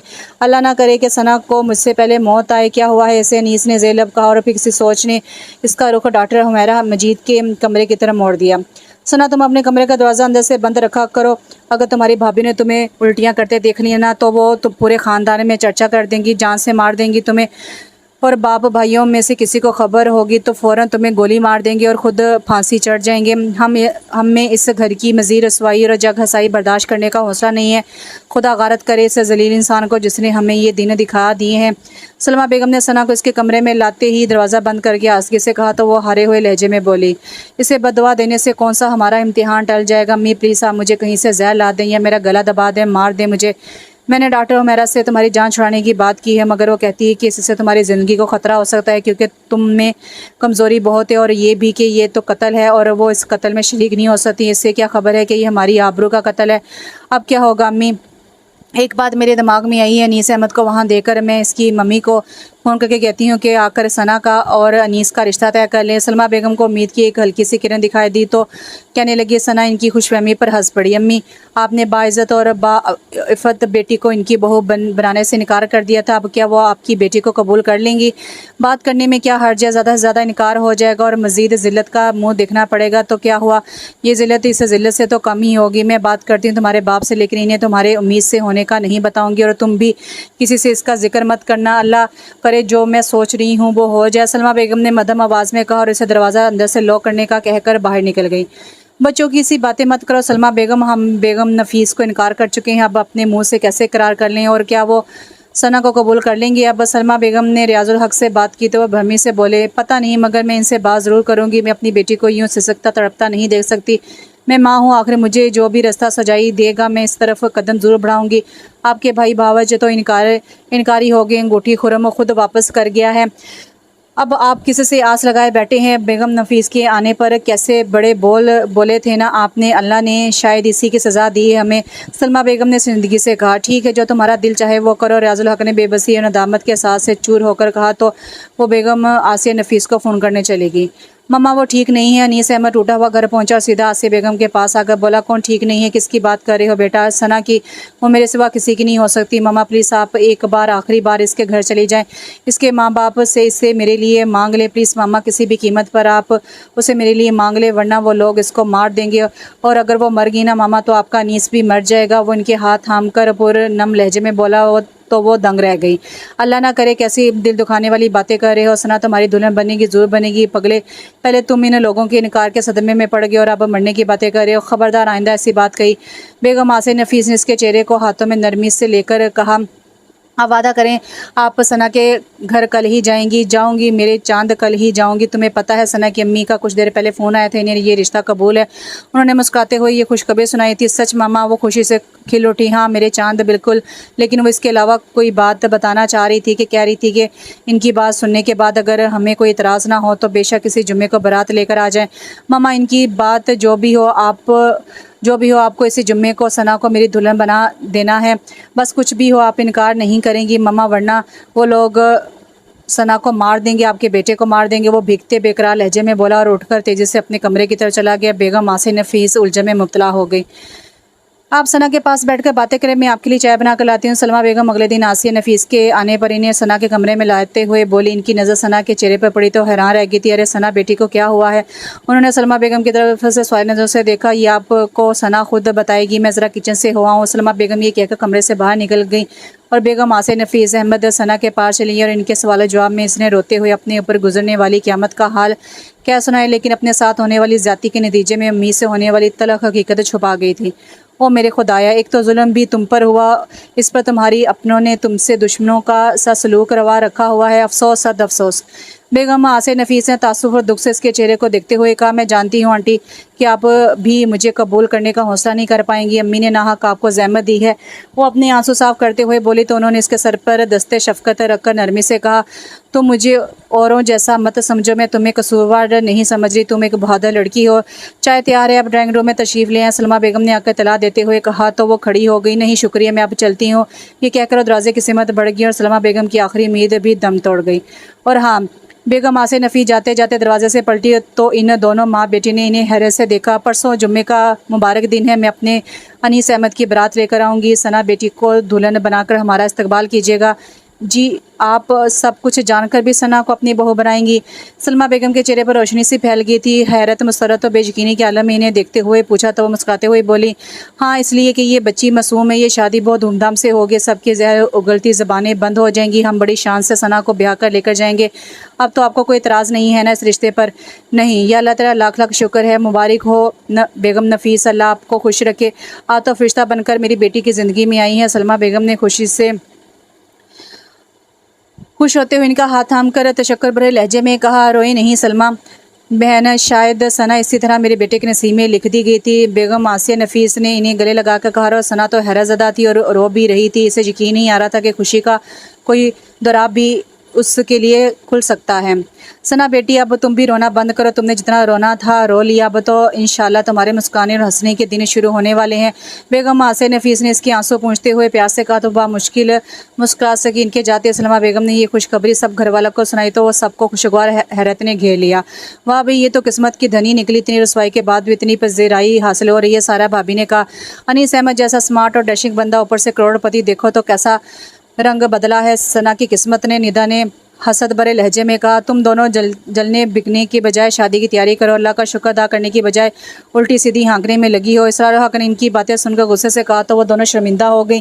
कहीं वो लोग धोखा ही ना दे दें, हमने पहले ही इनकार किया था, वो इसका बदला ना लें, बारात ना ला कर तलाक देकर। बुशरा भाभी ने खदशा जाहिर किया, तुम्हारे मुँह में खा, कभी तो ढंग की बात कर लिया करो, मैंने तो इस्तिखारा भी किया है, ये रिश्ता नहायत ही मुबारक रहेगा। इस्तिखारे की रोज़ से इंशाल्लाह, सलमा बेगम ने इसे डांट कर कहा तो वो मुँह बसूर कर रह गई। ओ थैंक यू मामा, थैंक यू वेरी मच, आप बहुत ग्रेट है मामा, आई लव यू मामा, I really love you. Anees से ये खुशखबरी सुनते ही इनके गले से लगकर खुशी से बोला तो वो हंस पड़ी। आई लव यू मेरे बेटे, थैंक यू मामा। पगड़े माँ का शुक्रिया थोड़ी अदा करते हैं, बता कि अपनी दुल्हन को तोहफे में क्या देगा। उन्होंने इसके बालों में हाथ फेरते हुए पूछा। तोहफे में अपना आप दूंगा, वो इनसे लैदा होते इशारे से मुस्कुराते हुए बोला तो वो हंस पड़ी। शरीर मैं अभी आया मामा। कहाँ चले सरदा? शुक्र अदा करने में मुस्कुराते हुए बोला, जीते रहो, अल्लाह तुम्हें अपनी शादी की, अपनी ज़िंदगी की सारी खुशियाँ दिखाए। उन्होंने ममता भरी नज़रों से देखते हुए दिल से दुआ दी। आमीन एंड थैंक यू मामा, आई लव यू मामा। अनीस ने इनके हाथ चूमते हुए मोहब्बत से कहा, शुक्राने के नौफल अदा करने चल दिया। सना की शादी ने पूरे ख़ानदान में आग लगाती थी। सबको बजरिया टेलीफोन मदऊ किया गया था और दोस्तों महल्लेदारों को भी मदऊ किया गया था। सब हैरान थे कि सना के लिए एकदम से ऐसा कौन सा बरमल गया जो इस अगवाशुदा लड़की को कबूल कर रहा है। नफीस अहमद बेटे की खुशी में थे, उन्होंने जहेज़ के लिए मना कर दिया था। सलमा बेगम ने सना की शादी की काफ़ी तैयारी तो कर रखी थी, कपड़े जूते बिस्तर जेवर बना रखा था, तो उन्होंने देने के लिए निकलवा लिया था। सना की बरी बहुत आला थी, रेडीमेड मलबूसात सब कुछ एक दिन के ऑर्डर पर सिलवाए जा रहे थे। जेवर कुछ बेगम आसिया नफीस ने पहले ही अपनी छोटी बहू के लिए बनवा रखा था और 2-3 सेट उन्होंने मज़ीद ख़रीद लिए थे। साथ में सोने के कंगन और चूड़ियाँ भी दी। सलमा बेगम के लिए भी सोने का लॉकेट सेट ख़रीदा गया था। रियाज लाज में शादी की तकरीब का तमाम बहुत शानदार किया गया था। जिस घर में कल तक सफ़े मातम बिछी हुई थी, आज इसी घर में नगमा शादी गूंज रहा था। सना का दिल डरा हुआ था, इसे ये खौफ सता रहा था कि अगर अनीस ने इसे दिल से कबूल ना किया तो वो क्या करेगी, कहाँ जाएगी। वो नमाज़ें पढ़ कर अपने बेहतर बाइज़्ज़त और खुशगवार मुस्तकबिल की दुआएं मांगती रही थी। अब तक जलीस अहमद अपने बीवी बच्चों के हमरा चूँकि लंदन में मुकीम थे और इतनी इमरजेंसी में पाकिस्तान नहीं आ सकते थे, लिहाजा इनके सिवा अनीस अहमद के तमाम रिश्तेदार दोस्त अहबाब अनीस अहमद की शादी में शरीक हुए और बहुत मोअज़्ज़ज़ और आला ओहदों पर फाइज़ हज़रात इनके साथ बारात लेकर रियाज लाज पहुँचे थे, जहाँ इनका शानदार इस्तकबाल किया गया था। जब कबूल की रस्म अदा की गई तो रियाज लाज के मकीनों के सरों पर पहाड़ जितना बोझ सरक गया था। सलमा बेगम की आंखें खुशी से भीग रही थी। वो अल्लाह का शुक्र अदा कर रही थी कि इसने इनकी बेटी की इज़्ज़त रख ली थी, इसे मज़ीद तमाशा बनने से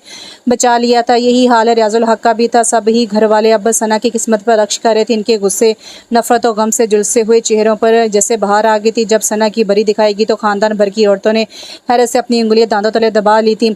सबकी आंखें हैरत और हसरत से फटी की फटी रहेगी। अगवाशुदा और दागदार लड़की के लिए ऐसा अनमोल बरी, वारे अल्लाह तेरी शान। नरगस बेगम ने हसरत से जलते हुए लहजे में कहा, सना बहुत मासूम बच्ची, इसे बदकिरदार कहने और समझने वाले दरअसल खुद बदकिरदार और सतही सोच के मालिक हैं। बेगम आसिया नफीस ने नरगस समेत हर इस औरत को यही जवाब दिया जो इस किस्म की गौर अफशानी कर रही थी और सबके मुंह बंद हो गए। सना का हक मेरे 5 लाख रुपए बेगम आसिया और नफीस अहमद ने अपनी मर्जी से लिखवाया था। हालांकि रियाजुल हक तो शरी हक मेहर लिखवाने पर इसरार कर रहे थे।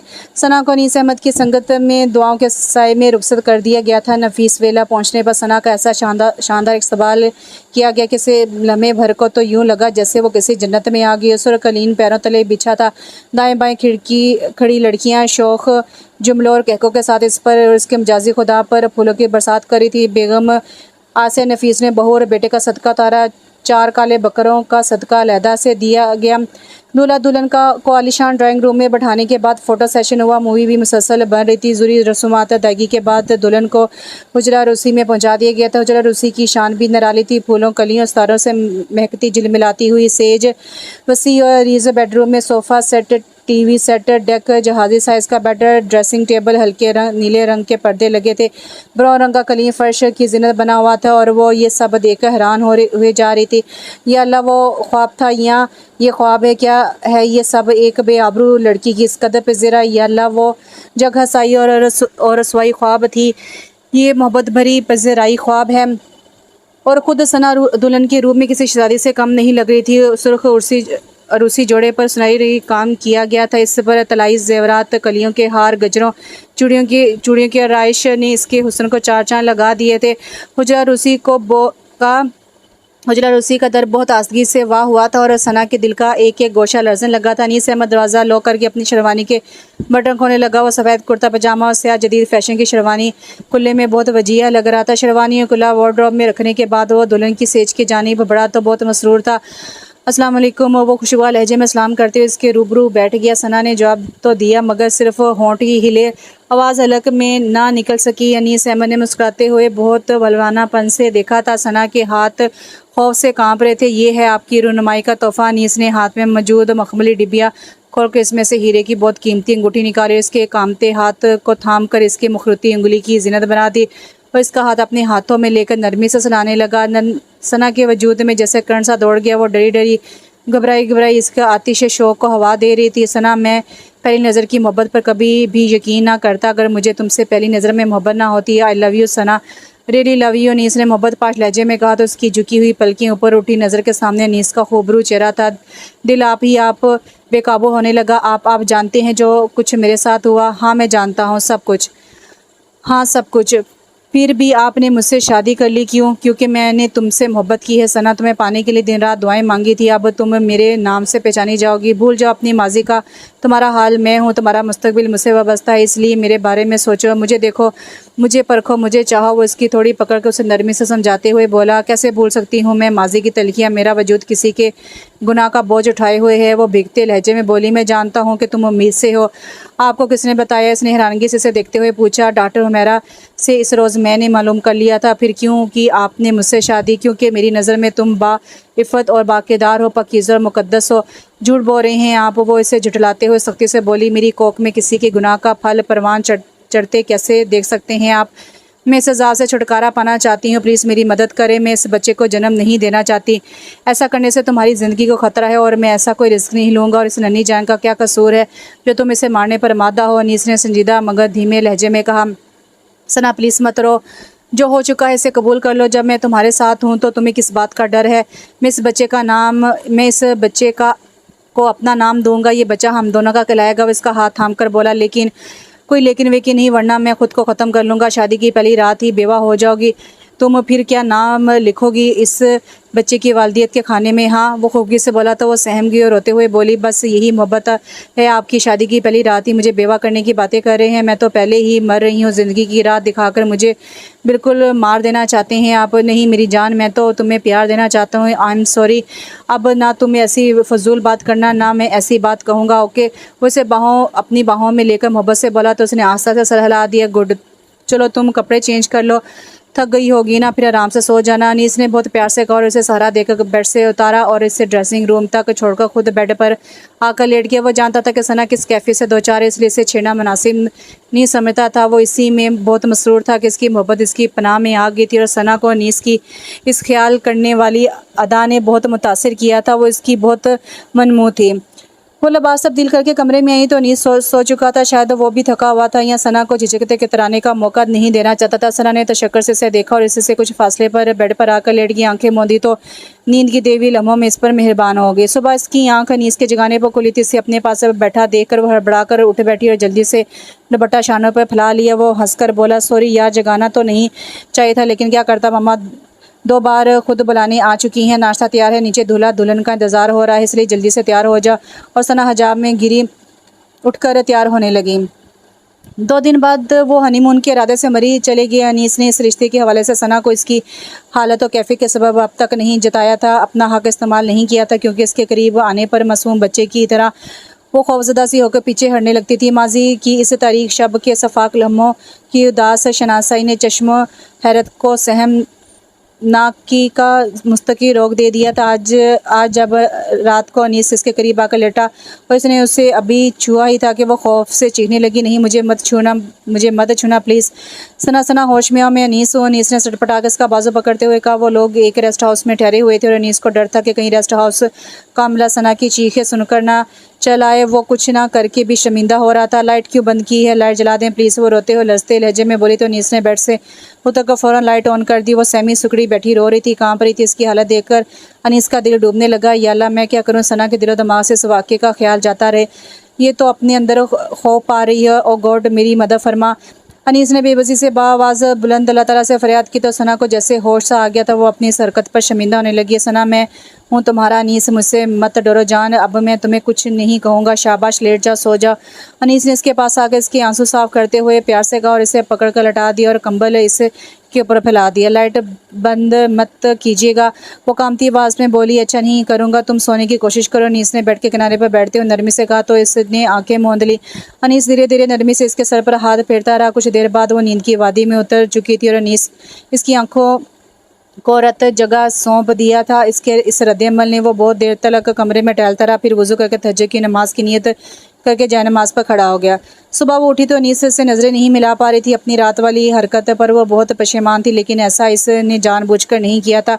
वो तो खुद ब खुद हो गया था। अनीस इसकी कैफियत महसूस कर रहा था, देख रहा था इसे। वो नाश्ते के वक्त भी खामोश नज़रें झुकाए बैठी थी। चुप तो वो भी था, लेकिन इसने खुद को संभाल लिया था और इस खामोशी को तोड़ते हुए सना के लिए स्लाइस पर जैम और मक्खन लगा के इसके सामने प्लेट में रखते हुए बोला, लीजिए बेगम साहिबा नाश्ता शुरू कीजिए। सना ने इसकी जानिब देखा। वो बड़े मगन अंदाज में कप में चाय उड़ेल रहा था।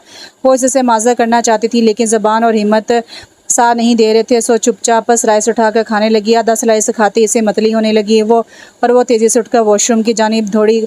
खाया पिया सब कह के ज़रिए बाहर आ गया था। अनीस ने अपने लिए स्लाइस पर मक्खन लगाया था, लेकिन अब सना की हालत देख कर इसका भी कुछ खाने को दिल नहीं चाह रहा था। वो चाय के 2 घूंट भरकर उठ गया। अब मुझे इस मुसीबत से निजात दिलाने में मेरी मदद क्यों नहीं करते। सना ने कमरे में आते ही निडा लहजे में से कहा, मैं तुम्हें पहले ही बता चुका हूँ, मैं तुम्हारी जान का रिस्क नहीं ले सकता और ऐसा करने से तुम आइंदा के लिए औलाद की नेमत से महरूम भी हो सकती हो। तरह तरह की पेचीदगियाँ पैदा हो जाती हैं और ये तो एक मासूम जान का कत्ल होगा। सना तुम समझती क्यों नहीं हो, लब भी नाराज़ होगा हमारे इस फेल से। और जब मैं इस बच्चे को अपना नाम दे रहा हूँ तो तुम्हें क्या परेशानी है। हाँ, उसके चेहरे को देखते हुए नरमी से समझाते हुए बोला, लेकिन ये बच्चा आपका तो नहीं है ना। तुम्हारा तो है ना, मेरा भी नहीं है। पागल लड़की, बच्चा तुम्हारे सिवा किसका हो सकता है। तुम माँ हो इस बच्चे की, बच्चा तो तुम्हारा ही हुआ ना। वैसे नरमी से समझा रहा था, मगर मैं इससे नहीं पालूंगी। वो रोने वाली होकर बोली, तो कौन पालेगा, दे दीजिएगा किसी यतीम खाने या किसी बेऔलाद जोड़े को। क्यों दे हम अपना बच्चा किसी को। अनीस ने इसके सामने आकर सपाट लहजे में कहा, क्योंकि हमें इसकी ज़रूरत नहीं है। हाँ, हम तो जैसे पहले ही दर्जन भर बच्चों के मम्मा पापा हैं ना कि हम अपना बच्चा किसी गैर की झोली में डाल दें। ये बच्चा तुम्हारी गोद में ही परवान चढ़ेगा और अगर तुम इसे ख़त्म कराना चाहती हो तो ऐसा करने से पहले तुम मुझे ख़त्म कर देना। वो सपाट और रटा लहजे में बोला, ऐसा मत कहिए प्लीज़, मेरा अब कौन है आपके सिवा। इसके बगैर तो मैं फिर से ज़िल्लत और रसवाई आपके बगैर तो मैं फिर से ज़िल्लत और रसवाई के गड्ढे में गिर जाऊंगी, बेसाहिबान हो जाऊंगी। उसके सीने पर हाथ रखकर तड़प कर रोते हुए बोली, अच्छा रो मत प्लीज़, तुम्हारी आंसू मुझे रात भर बेचैन किए रखते हैं। मैं तुम्हारा हूँ, तुम्हारे साथ हूँ, फिर क्यों डरती हो। तुम भूल जाओ गुज़रे लम्हों को, मत दोहराओ माजी का, तुम्हारा आज और कल अब मैं हूँ, मुझ पर भरोसा करो। सना उसे प्यार से समझाते हुए इसके आंसू पूंछ के नरमी से बोला, आप पर तो भरोसा है, लेकिन तकदीर से डर लगता है। अगर वो शख्स कभी अचानक मेरे सामने आ गया तो क्या तुम इसे पहचान लोगी। नहीं, इसने अपना चेहरा स्याह मांस में छुपा रखा था, लेकिन अगर कभी वो दोबारा मेरे सामने आया तो मैं इससे गोली मार दूंगी, ख़त्म कर दूंगी उसे। वो गुस्से से नफरत और आंसू में भीगते लहजे में बोली, फ़िलहाल तो तुम आराम करो। और एक बात और, आइंदा हमारे बीच इस मौजू पर कोई बात नहीं होगी। हम यहाँ हनीमून मनाने आए हैं, रोने रुलाने नहीं आए। तुम भी अजीब लड़की हो, इतने रोमांटिक माहौल में इतनी अनरोमांटिक गुफ्तगू कर रही हो। मैं तुम्हारा ध्यान बटाने, दिल बहलाने के लिए यहाँ लाया हूँ और तुम हो कि खैर छोड़ो, तुम नाश्ता करो, अपनी सेहत का ख्याल रखना है अब तुम्हें। वो इसके चेहरे को देखते हुए मुस्कुराकर बोला। वो मज़ीद शर्मिंदा हो गई। वो इसका इतना ख्याल रख रहा था और वो थी कि इसे मुसलसल हट और नज़रअंदाज किए जा रही थी। आप कहाँ जा रही हैं। इसे जैकेट पहनकर दरवाजे की जानिब बढ़ते देखकर इसने फ़ौरन पूछा था। बाहर मार्केट तक जा रहा हूँ। उसकी जानिब देखे बगैर जवाब देकर कमरे से बाहर निकल गया। वो समझ गई थी कि उसके रवैये की वजह से हट हुआ है और खफा भी है, इसलिए अकेला चला गया है। इसने दरवाज़ा अंदर से लॉक कर लिया। मैं क्या करूँ, इतने प्यारे शख्स को खफा करके मैं कब खुश हूँ। वो बेड पर बैठते हुए बेबसी से बोली, सना तुम खुश नसीब हो कि अनीस जैसे आला ज़रफ़ और कुशीदा दिल इंसान की शरीक हयात बनी हो। इसने तुम्हें और तुम्हारी ज़ात से वाबस्ता हर ज़िल्लत, बदनामी और रसवाई समेत दिलो जान से कबूल किया है। हद ये कि तुम्हारी वजूद में फूटने वाली कौंपल को भी अपना नाम दे रहा है। तुम्हारी पेशानी पर लगा दाग अपनी मोहब्बत के पानी से धो रहा है और तुम इस शख्स को अपनी मोहब्बत से इसके जायज़ और शरई हक़ से महरूम रखे हुए हो। इसने तो तुम्हारे साथ कोई ज़्यादती नहीं की, फिर तुम क्यों इसके साथ ये ज़्यादती कर रही हो? भूल जाने में ही आफ़ियत है। अल्लाह का शुक्र अदा करो और अनीस को अपनी मोहब्बत का यकीन दिला के से मना लो। वो बहुत मोहब्बत करते हैं तुमसे। एक खुरम था जिसकी मोहब्बतें महज दावा थीं, बातें थीं, और एक अनीस अहमद है जिनकी मोहब्बत अमल से शुरू होकर अमल पर मुहित हो जाती है। आज और आने वाले कल में जीना सीखो सना। ये मत देखो और सोचो कि गुजरे हुए कल ने तुम्हें क्या दिया है, और ये देखो और सोचो कि आज और आने वाला कल तुम्हें क्या दे रहा है। अपने दामन में पड़े माजी के दुखों के पत्थर फेंक दो, वरना ये पत्थर तुम्हें तमाम उम्र लहू लुहान करते रहेंगे। लिहाजा अपने दामन में खिलने वाले फूलों पर नज़र रखो जो अनीस अहमद की मोहब्बत से महक रहे हैं। सना के दिलो दिमाग ने इसे समझाया तो इनकी बातें इसके समझ में आ गई। अब वो इसके आने की मुंतज़िर थी, लेकिन 5 घंटे गुजर जाने के बावजूद जब वो नहीं आया तो सना की जान पर बन आई। वो अनजान जगह पर अकेली थी। हिम्मत करके वो कमरे से ही नहीं, रेस्ट हाउस से भी बाहर निकल आई थी और अनीस की तलाश में चारों तरफ निगाह दौड़ाकर देखा तो उसे दाएं जानिब एक होटल के बाहर रखे संगी बेंच पर बैठा दिखाई दिया। या अल्लाह तेरा शुक्र है। सना की जान में जान आई। वो कलमा शुक्र अदा करती हुई तेज़ी से इसकी जानिब बढ़ी थी और इसके करीब पहुंचते ही शिकवा का ना हुई, आप यहाँ बैठे हैं और मैं वहाँ अकेली परेशान हो रही हूँ। कब से एक अजनबी जगह पर आप मुझे अकेला छोड़कर चले आए।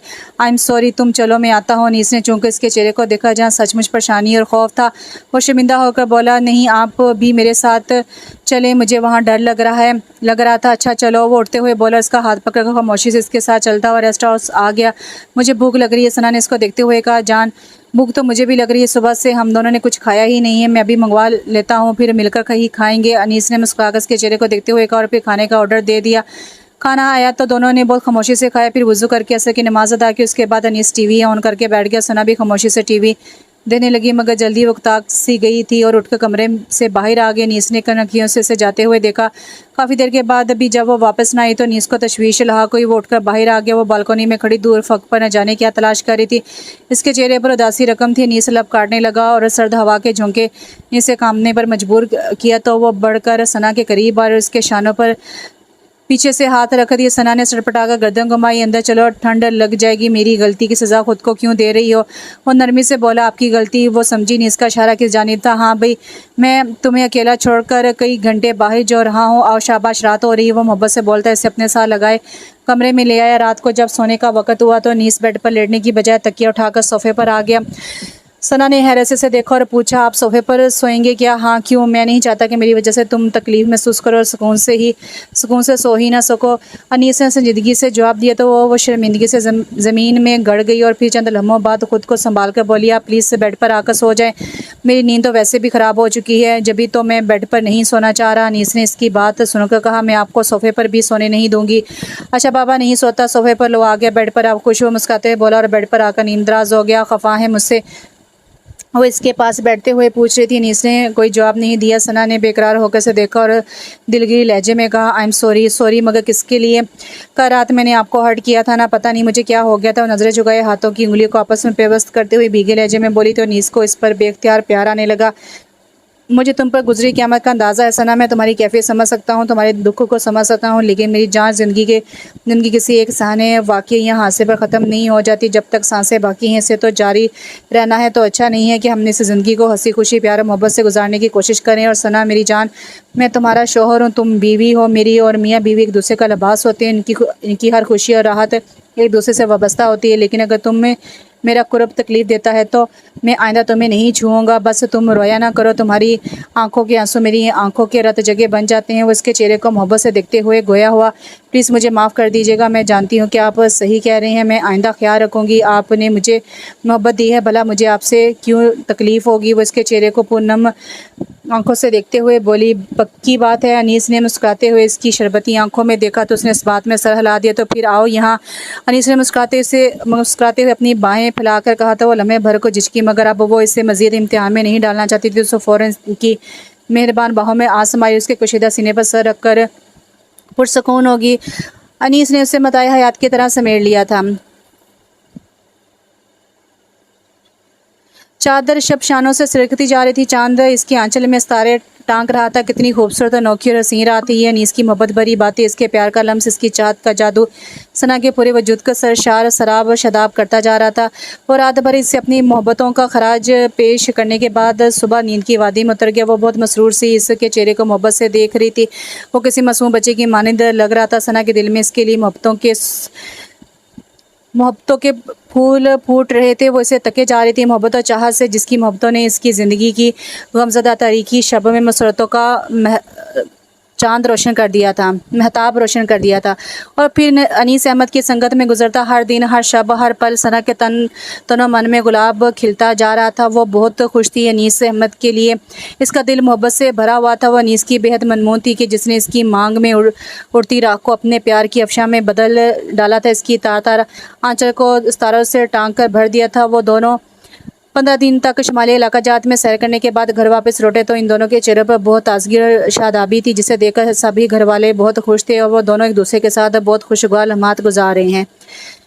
निदा नफीस वेला सना से मिलने आई हुई थी। सना ने इसे पूरे घर दिखाया, फिर चाय के साथ ढेरों लफ्ज़ात से इसकी तवाज़ो की। बाकी घर वाले कहीं गए हुए थे, इसलिए सना को अकेले ही इसे कंपनी देना थी।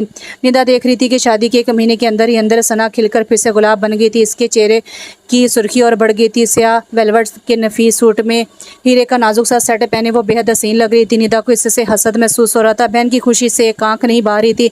सना, तुम खुश तो हो ना? यहाँ निदा ने इसे देखते हुए सवाल किया। हाँ अल्लाह का शुक्र, मैं बहुत खुश हूँ, उसने मुस्कुराते हुए जवाब दिया। हालांकि जो कुछ तुम्हारे साथ हुआ था इसके बाद तो तुम्हें शर्म से डूब मर जाना चाहिए था। खुदकुशी करने की बजाय तुम खुशी खुशी ज़िंदगी बसर कर रही हो। बहुत ही ढीठ हो भाई तुम तो।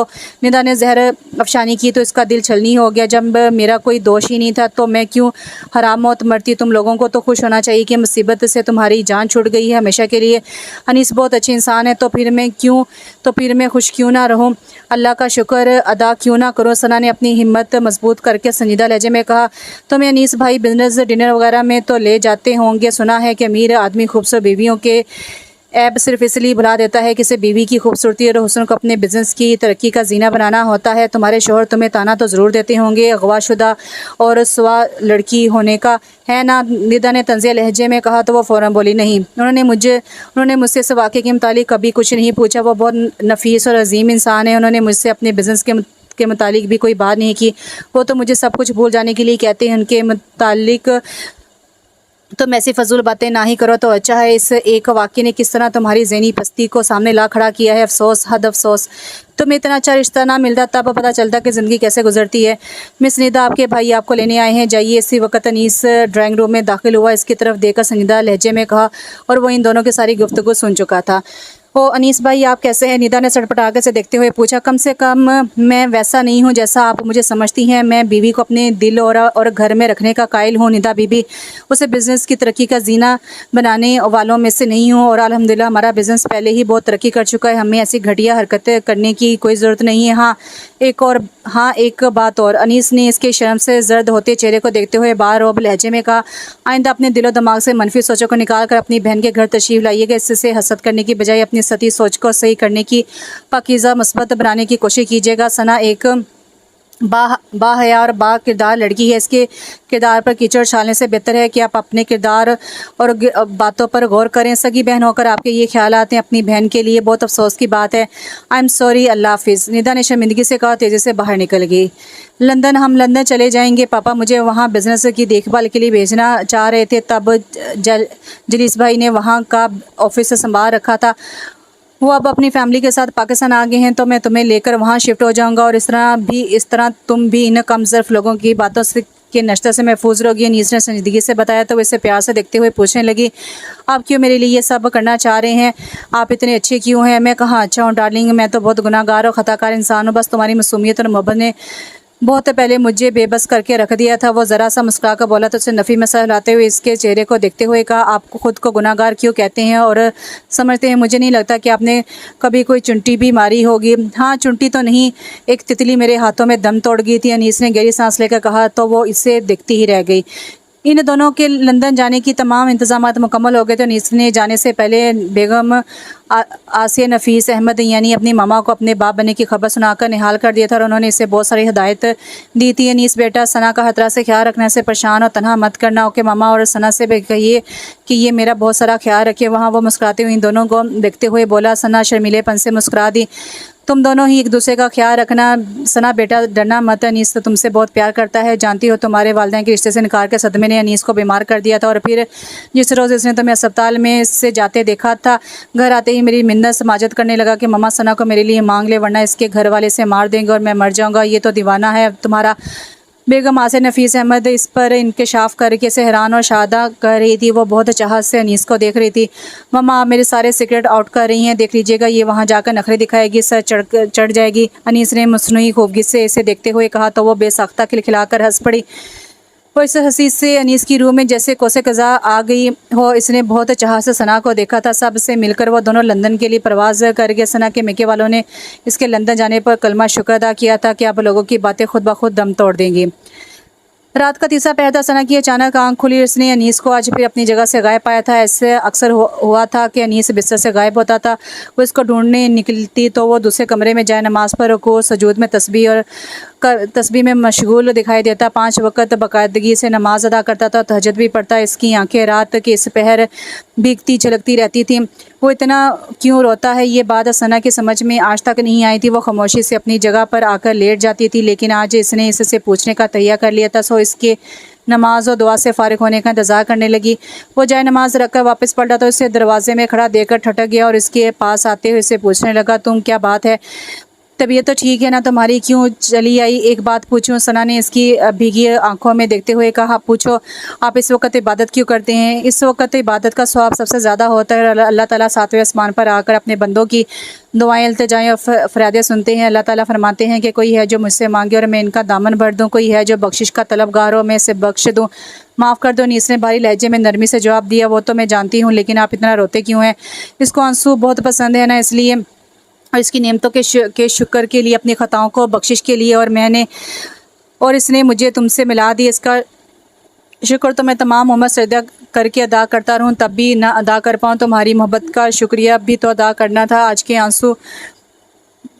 आज के आंसू इसलिए बहे थे कि अनीस अहमद तुम्हारी मोहब्बत पाकर माला माल हो गया है। शुक्र करने से नेमत बढ़ती है और मैं तुम्हारी मोहब्बत की नेमत बढ़ते हुए देखते रहना चाहता हूँ। ज़िंदगी की आखिरी सांस तक तुम्हारा प्यार चाहता हूँ, इसलिए शुक्र अदा करता रहता हूँ, माफ़ी मांगता रहता हूँ। अनीस ने इसके चेहरे को हाथों में थाम कर मुस्कुराते हुए जवाब दिया तो वो इसके जज्बों की शिद्दतों पर शर्दा रह गई। इसकी दीवानगी पर सहम से की अनीस उसके सीने से लिपट कर रोने लगी। नहीं, रोना नहीं है, तुमने मुझसे वादा किया था ना, इधर देखो। वो प्यार से बोला। आप ही तो रो रही हैं, इसने सर उठा के इसका चेहरा देखते हुए कहा। तो चुप करवाओ ना यार, तुम मेरे आंसू पूछ लो और मैं तुम्हारे आंसू पूछ लेता हूँ, वो भीगती आवाज़ में बोला। तो वो रोते हुए हंस पड़ी और दोनों एक दूसरे के आंसू अपने हाथों में जज़ब कर लिए। अनीस के पुरखलूस और पुरजोश मोहब्बतों में वक्त इतनी तेज़ी से गुजरा था कि इसे पता नहीं चला था कि इसकी डिलीवरी का दिन भी आ गया था। अनीस परेशान सा लंदन के एक मरूफ हॉस्पिटल में ऑपरेशन थिएटर के बाहर खड़ा था। सना की तबीयत काफ़ी ख़राब थी और वो इस वक्त इस सदमे से रो रही थी। वो बार बार अनीस से कह रही थी कि मैं इस बच्चे को नहीं पालूंगी, इसकी सूरत भी नहीं देखूंगी, और अनीस ने बामुश्किल से चुप करवाया था। वो इसकी सलामती के लिए दुआ मांग रहा था। इसकी बिगड़ती हालत देखकर इसे बच्चे से ज़्यादा सना की सलामती की फिक्र थी। अब 1 घंटे बाद अंग्रेज़ नर्स ने इसे बाप बनने की नवीद सुनाई थी। सना ने एक सेहतमंद बच्चे को जन्म दिया था। डिलीवरी नॉर्मल हुई थी। ये सुनते ही अनीस ने अल्लाह ताला का शुक्र अदा किया था। बच्चे को नर्सरी में शिफ्ट कर दिया गया था आधे घंटे के लिए और सना को रिकवरी रूम में पहुंचा दिया गया था। अनीस बच्चे को देखने गया तो हैरान रह गया। वो बच्चा हूबहू उन दोनों का अक्स था। गोल मटोल सुर्ख सफ़ेद रंगत, स्याह बाल, नैन नक्श भी सना और अनीस के चुराए हुए थे। इसने वो बच्चे को देखकर कुछ देर तक इससे मुस्कुराता रहा, फिर इससे प्यार करके नर्सरी से बाहर आया तो नर्स ने आकर से इतला दी, आपकी मिसेस मुसस्सर हो रही हैं, इन्हें जाकर संभाले वरना इनकी हालत बिगड़ जाएगी।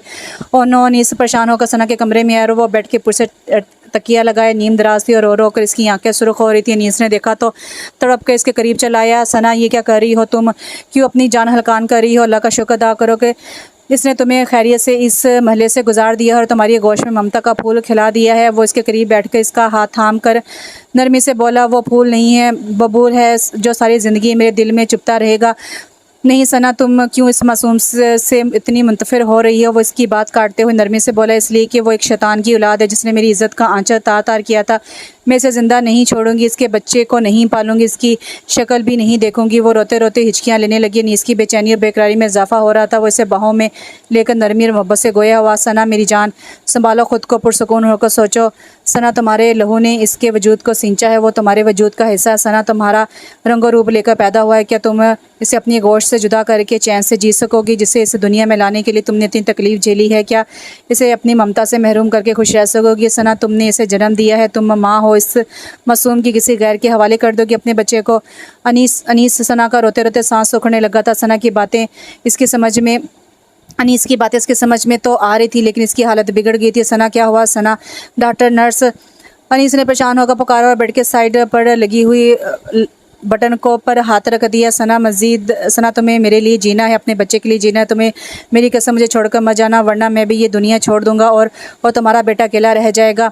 सना, मेरी खातिर खुद को संभालो प्लीज़, या अल्लाह रहम कर। मैं बहुत गुनाहगार हूँ, मानता हूँ मैं बहुत ख़ताकार हूँ, लेकिन ये सज़ा मुझे मत देना। मेरी सना को मुझसे जुदा मत करना। अनीस इसका सर बाजू पर रखे, इसका सर अपने बाजू पर रखे कभी इसे मुखातिब कर रहा था और कभी रब से फरियाद कर रहा था। इतने में डॉक्टर और नर्स कमरे में दाखिल हुई। सना मुँह खोल कर सांस लेने की कोशिश कर रही थी। इसने अनीस का गिरेबान अपनी मुट्ठी में बींच रखा था।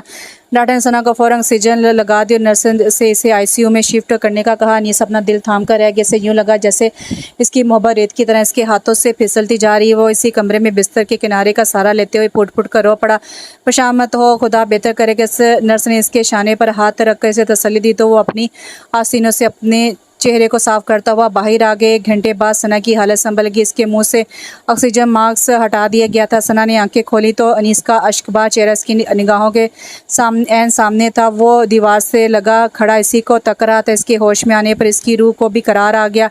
ये प्यारा इंसान है, मेरे सारे ज़ख्म अपनी मोहब्बत से भरता रहा है। अब तक मेरे नाम से मसरूफ़ सारी ज़िल्लत और रसवाई इसने अपने नाम कर ली है। मुझे अपना नाम दिया है, मुकाम और एहतराम दिया है, बच्चे को अपने नाम की पहचान दे रहा है और मैं कितनी नाशुक्री खुदगर्ज़ हूँ वो और बेहिस हूँ। अनीस को शुरू दिन से हट करती आ रही हूँ। मेरे अल्लाह, मुझे माफ़ कर दे, मैं अपने बच्चे को अपने सीने से ज़ोर लगाऊंगी, सना ने दिल में कहा।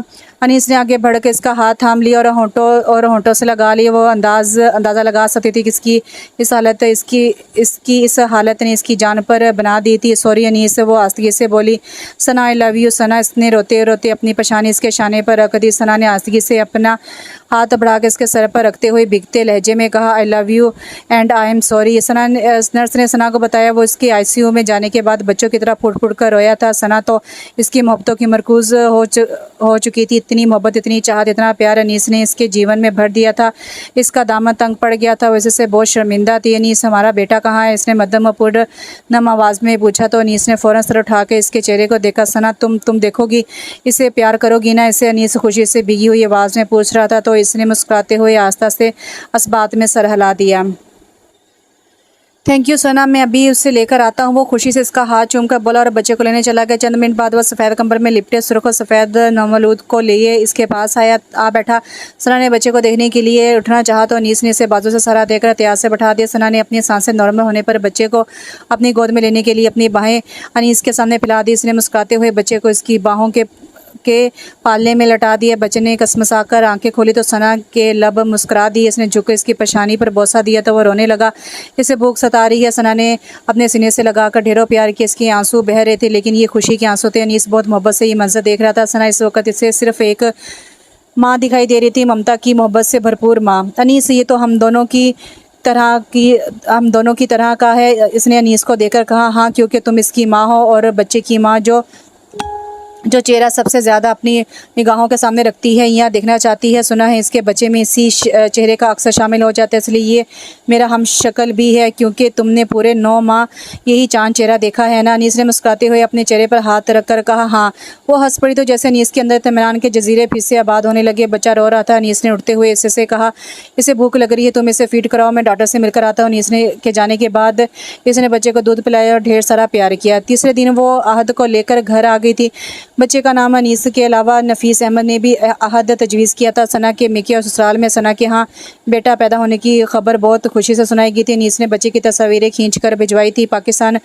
बेगम आसिया नफीस अहमद तो पोते को देखने और बहू से मिलने लंदन चली आई थी और पूरे 4 माह रहकर वापस पाकिस्तान आ गई थी। हम लंदन चले जाएंगे, वहाँ सिर्फ हम लोग होंगे, मैं, मोहब्बत, तुम और कोई नहीं होगा। अनीस के बहुत पहले की गई बात इसे याद आ रही थी। इसने अपना कहा सच कर दिखाया था। इन दोनों के बीच मोहब्बत ही बस। अनीस की मोहब्बत में गुजरते वक्त के साथ साथ इजाफा होता जा रहा था। सना को भी इससे पल भर की जुदाई महाल लगने लगती थी। वो ऑफिस में होता तो दिन में कई बार घर फ़ोन कर किसी से बात करता। वो इसकी मोहब्बत में गुम होकर अपने सारे दुख भूल गई थी। इसका घर जन्नत का नमूना था। मैं, मोहब्बत और तुम एक लड़ी में ऐसे गुम, जैसे सीप में मोती की जुब, जैसे फूल में खुशबू का ढब। दोनों को एक दूसरे से कौन जुदा कर सकता है अब। इन्हें लंदन आए तकरीबन 3 साल होने वाले थे। वो इस दौरान पाकिस्तान नहीं गए थे। अलबत्ता निदा की शादी चंद माह पहले हो गई थी। बेगम आसे नफीस और नफीस अहमद 2-3 बार इनसे और अपने पोते से मिलने आ चुके थे। अब तो सना का दिल भी पाकिस्तान वापस जाने को बेचैन रहने लगा था। अनीस भी वतन वापस जाना चाहता था, लेकिन सना की वजह से इससे अपनी ख्वाहिश का इज़हार करने से कासिर था। लंदन में इसने बहुत उम्दगी से बिज़नेस संभाला था और हर काम करने के लिए वर्कर्स भी ट्रेन कर दिए थे। ज़ुबैर हमदानी को वो अपनी जगह ऑफिस में छोड़कर जाना चाहता था। बारिश फर्श गुल पर मुसलसल नाच रही थी। हवा के लय बेहद शौक थी। पेड़ खुशी से झूम रहे थे। सारी फिजा पत्तों की हंसी से गूंज रही थी और वो उदासी की चादर ओढ़े बैठा था। इसकी आंखों में नमी तैर रही थी। आज इन दोनों की शादी को पूरे 3 बरस हो गए थे। अभी कुछ देर पहले इसने सना को शादी की सालगिरह का तोहफा दिया था। इसे ढेर सारा प्यार किया। सालगिरह का केक इसके साथ मिलकर काटा था। इसे अपने हाथ से खिलाया था और फिर इससे कॉफ़ी की फरमाइश की थी। सना कॉफ़ी बनाकर ले आई थी, मगर अनीस की उदासी ने इसे भी परेशान कर दिया था। इसने कॉफ़ी के दोनों मग मेज़ पर रख दिए। अनीस, जिसे सना ने इसके शाने पर हाथ रख दिए हों, इसने चूम कर देखा, क्या कोई परेशानी है आपको? कोई नहीं, वो मुस्कुरा दिया। कोई परेशानी, कोई दुख, कोई गम, कोई पछतावा, कुछ तो है अनीस जो आपको हर खुशी के मौके पर एकदम से उदास और बेचैन कर देता है। 3 साल हो गए हैं आज हमारी शादी को और इन 3 सालों में मैंने बारहा आपको अश्क बहाते रब के हजूर गिड़गिड़ाते देखा है। ऐसा कौन सा दुख है आपको इतना रोने के बाद भी जो कम नहीं होता? बताएं ना अनीस, आप मुझसे शेयर क्यों नहीं करते? क्या मुझे इस काबिल नहीं समझते? उसके चेहरे को देखते हुए संजीदा मगर अपनायत भरे नरम लहजे में पूछ रही थी। नहीं जान, मैं तो खुद को तुम्हारे काबिल नहीं समझता। ऐसा मत कहीं। मेरे लिए इस पूरी कायनात में आपसे अच्छा काबिल प्यार और काबिल मोहब्बत कोई दूसरा शख्स नहीं है। अनीस, आपने मुझे इस वक्त सहारा दिया था जब सारे सहारे मुझसे छीन गए थे। मुझे इस वक्त अपनाया था जब सब अपने गैर बन गए थे। आपने तो मुझे नई ज़िंदगी दी थी अनीस। आपने मुझे फिर से मोतबर और मोअज़्ज़ज़ बनाया है। मेरे अनीस जैसा अजीम इंसान तो इस पूरी कायनात में भी नहीं होगा। वो इसके हाथ थाम कर नीचे घुटनों के बल बैठी इसके चेहरे को देखते हुए दिल से इतराफ़ कर रही थी और वो खुशी से रो ही तो पड़ा था। सना, तुमने मुझे इस कदर मोहब्बत और चाह दी है कि अब अगर तुमने कभी अपनी मोहब्बत से दूर या महरूम रखा तो सच कहता हूँ मेरा दिल बंद हो जाएगा। अल्लाह ना करे। वो तड़प के इसके लबों पर हाथ रखकर बोली, हाँ सना, मैं तो पहले ही तुम्हारे बगैर ज़िंदगी गुजारने का तस्वर करके मरने लगता था और अब तो मेरा रूम तुम्हारी मोहब्बत के बल पर ज़िंदा है, महक रहा है। मुझे खुद से कभी जुदा ना करना सना, वरना मौत मुझसे आ मिलेगी। अनीस, खुदा के लिए मुझसे मरने की बातें मत करे, वरना मैं रोने लग जाऊँगी। मैं इतनी बहादुर नहीं हूँ कि आपकी जुदाई का गम सह लूँ। आइंदा अगर आपने ऐसी बात की तो वो बोलते बोलते रो पड़ी। आई एम सॉरी मेरी जान, रियली सॉरी। उठो, मेरे पास बैठो, आओ ना। अनीस से इसे रोता देखकर बेकरार हो गया और बाजू में पकड़ कर उठाया और पूरी इस्तकाक के साथ अपनी गोश में समो लिया और रो रही थी और वो इसके आंसू पूछ रहा था, आपको मेरी मोहब्बत पे एतबार नहीं है ना? जब भी तो ऐसी बातें करके मेरे दिल को तड़पाते और आजमाते रहते हैं। वो रोते हुए बोली, बाखुदा मैं तुम्हें तड़पाने और आजमाने या रुलाने का सोच भी नहीं सकता। तुम तो सरापा मोहब्बत हो। मैं अपनी खुशबख्ती पर जितना नाजा करूँ वो कम है। पता नहीं कभी कभी मुझे क्या हो जाता। वो इसके सर पर बोसा देकर प्यार से समझाते हुए बोला, एक बात कहूँ।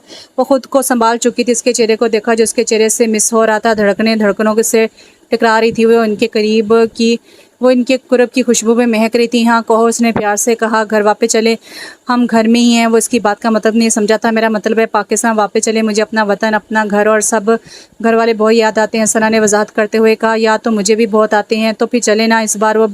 इस बार बड़ी ईद हम वहाँ सबके साथ मनाएंगे और आपकी सालगिरह भी। मेरा अब यहाँ रहने को दिल नहीं चाहता। तुमने मेरे दिल की बात कह दी सना। मैं भी बहुत दिनों से सोच रहा था तुमसे बात करूं, मगर मैं ये सोचकर खामोश रह गया था कि शायद तुम जाना ना चाहो। मेरी वजह से ज़बरदस्ती हाँ कर दो तो ये ज़्यादती होगी तुम्हारे साथ। लेकिन अब तुमने खुद क्या कहा है तो मैं बहुत खुश हुआ हूँ। इंशाल्लाह हम बहुत जल्द पाकिस्तान वापस चले जाएंगे और ईद उल अज़हा सबके साथ मिलकर मनाएंगे। वो मुस्कुराते हुए उसके महकते वजूद की नमराहट को महसूस करते हुए बोला और वो फिर एकदम संजीदा होकर बोला, सना, अगर तुम्हें मेरे बगैर जीना पड़े तो जी नहीं सकूँगी। सवाल ही पैदा नहीं होता। क्यों कहा आपने ऐसा? ये क्या हो जाता है अचानक आपको? सना ने इसके सीने पर हाथ रखकर कहा, सना, मुझे तुमसे कुछ कहना है कहिए। वो इसके पास बैठ गई। सना, मेरा जुर्म, मेरा गुनाह बहुत बड़ा है, इसलिए दुआ करो कि तुम मुझे माफ़ कर दोगी, इसलिए वादा करो कि तुम मुझे माफ़ कर दोगी। उसके चेहरे को देखते हुए बोला, मैं इस सासे जुर्म के साथ मज़ीद नहीं जी सकूँगा, क्योंकि मैं अपनी ही नज़रों में गिर चुका हूँ। उठा भी जाऊँ तो नहीं उठ सकता, लेकिन शायद तुम्हारे माफ़ कर देने से मेरे सासे जुर्म में कुछ कमी हो जाए। ऐसा क्या किया है आपने? सना ने हैरानगी से इसे देखते हुए पूछा। पहले वादा करो कि तुम मुझे माफ़ कर दोगी, मुझे छोड़कर नहीं जाओगी, मुझे अपनी मोहब्बत से कभी महरूम नहीं करोगी। वो इसके हाथ थामे बेकरारी से बोला, आप बताइए तो क्या किया है आपने? इसकी हालत मुहाल हो रही थी। मैंने वो सब किया जिसकी बदौलत तुम अपने घर और शहर भर में बदनाम और रुसवा हुई और बाहालत मजबूरी मेरे निकाह में दे दी गई। अनीस ने नज़रें झुकाकर इंकिशाफ करते हुए बताया। क्या?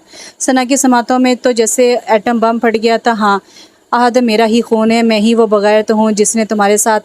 बस कीजिए प्लीज़। वो चीख उठी, झटके से अपना हाथ भी इसके हाथों से छुड़ा लिए। सना, अनीस ने तड़प कर पुकारा, कुछ मत कहिए अनीस अहमद। वो अपने दिल पर हाथ रखते हुए बोली, बेशक तुम मुझे जान से मार दो, मगर मुझे मेरे जीते जी छोड़कर मत जाना। मैं बहुत बेबस हो गया था, तुम्हारे घर वालों के इनकार ने मुझे तार तार कर दिया था। सना, वो रोते हुए बोला, और आपने मुझे तार तार कर दिया अनीस अहमद, मुझे अपनी मोहब्बत को। वो रोते हुए बोली। अनीस ने कुछ कहना चाहा, मगर वो रोती हुई इस दूसरे कमरे में भाग गई और बिस्तर पर गिरते ही फूट फूट कर रोने लगी। या अल्लाह, ये तूने कैसी तकदीर लिखी है? मेरी मांग में राख डालने और मेरे आंचल तार तार करने वाले हाथों ने मेरी मांग अफशां से भर दी और आंचल सदारों से टांग दिया।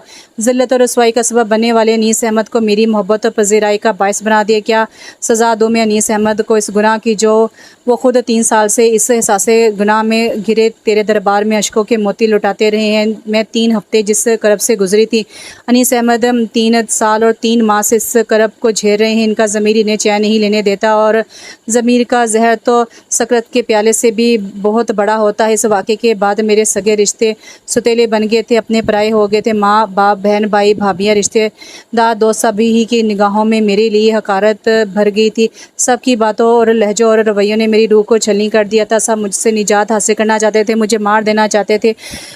वो सारे खूनी रिश्तों में बदल गए थे। मेरे किरदार को सब ने गलत जाना था, और ये सब अनीस अहमद के गलत इक़दाम से हुआ। एक गुनाह, एक जुर्म जो यकीनन नाकाबिले माफ़ी है, लेकिन अनीस अहमद भी तो इंसान है, फरिश्ते तो नहीं है। इनसे कोई गलती, कोई गुनाह, कोई ख़ता सरज़द ना हो सके। ये गुनाह, ये जुर्म उन्होंने मुझे पाने के लिए किया था। इनकी मोहब्बत इतनी ख़तरनाक थी कि वो मुझे, खैर जो गुजर गया इस पर क्या रोना। सज़ा तो मैं तब अनीस अहमद को दूँ कि उन्होंने मुझे बेआबरू करके बेयारो मददगार छोड़ दिया हो। उन्होंने अपने जुर्म का अपने गुनाह का कफ़ारा अदा करने, इस ज़्यादती की तलाफ़ी करने की हर मुमकिन कोशिश की है। इन 3 बरसों में अनीस ने मुझे इतनी मोहब्बतें दी हैं कि मेरी 3 ज़िंदगियों के लिए भी बहुत होंगी। अनीस ने मुझसे बहुत धूमधाम से शादी की। अहद को इसलिए अपना नाम देने और मुझे जन्म देने पर वादा करते रहे कि वो जानते थे कि अहद उनका खून है, उनका बच्चा है। इससे बहरहाल उन्होंने जायज़ औलाद की सूरत में इस दुनिया में लाने के लिए मुझसे निकाह कर लिया था, अज़ाला तो कर दिया था अपने गुनाह का। मुझसे शादी करके बच्चे को अपना नाम देकर मैं इनका ये जुर्म कैसे इनके सामने रखूं? अब तो वो खुद ही सासा जुर्म से अंदर ही अंदर घुलते रहे हैं। इनका रातों को टूट कर अल्लाह के हुज़ूर गिड़गिड़ाना इस अमर की गवाही देता है कि वो अपने किए पर बहुत नादिम थे। इतने बरस सासा जुर्म की आग में तनहा चुपचाप जलते रहे, इस डर से कि मुझे भी ना बताया कि कहीं मैं इनसे नफरत ना करने लग जाऊँ, इन्हें छोड़कर ना चली जाऊँ। ये सज़ा तो बड़ी थी इनके लिए, अब मैं क्या सज़ा दूँ अनीस को, और क्यों दूँ? शादी के इन 3 बरसों में अनीस ने मुझे एक बार भी तो नहीं डांटा। इतनी मोहब्बत दी कि मैं तो इनकी जुदाई के तस्वर से ही मरने लगती हूँ। इतना ज़्यादा ख्याल रखा है मेरा कि मुझे इनसे दूरी का ख्याल भी तड़पाने लगता है। मेरे रूम में अनीस अहमद ने अपनी मोहब्बत की हरारत भर दी। इतनी मोहब्बत करने वाले जानिसार और केयरिंग इंसान की मैं एक गलती, एक गुनाह भी माफ़ नहीं कर सकती। क्या उनकी ज़बान से ये हकीकत जानकर मेरे दिल में इनके लिए नफ़रत की गुंजाइश ही नहीं छोड़ी? बिलफ़र्ज़ मैं अनीस को सज़ा के तौर पर छोड़ दूँ तो मैं कहाँ जाऊँगी? ये दुनिया वाले मुझे नहीं छोड़ेंगे। मेके वाले के रवैये फिर से नाकाबिले बर्दाश्त हो जाएंगे। जो कुछ मेरे अगवा के बाद उन्होंने मेरे साथ किया था, अब के बार इससे ज़्यादा नफ़रत और ज़िल्लत देंगे मुझे।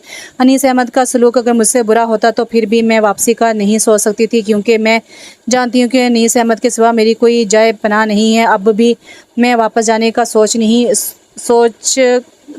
नहीं सोच सकती। मेरे पास वापसी का कोई और रास्ता नहीं है। इस अगवा वाले वाक़े के बाद जो ज़िल्लत, अजनबियत, गैरियत, नफ़रत और अज़ियत मैंने सही है अपनों अपनों पराओं में सबको की बातें की नफ़रतों के नश्तर बर्दाश्त किए हैं, वो सब फिर से झेलने का हौसला नहीं है मुझ में। अनीस का जुर्म बेशक बड़ा था, लेकिन उन्होंने इसकी तलाफ़ी बरहाल कर दी है और कर रहे हैं। इतनी मोहब्बत और तवज्जो और ख़्याल के खूबसूरत जज्बे मुझे सौंप कर वो फ़ितरतन आदतन अगर बुरे होते तो मुझे कभी ना अपनाते, या कम से कम मुझसे इतराफ़ जुर्म ना करते। मगर वो एक अच्छे इंसान है, और अच्छे इंसान को अगर अपनी गलती का एहसास हो जाए तो इसे माफ़ कर देना चाहिए।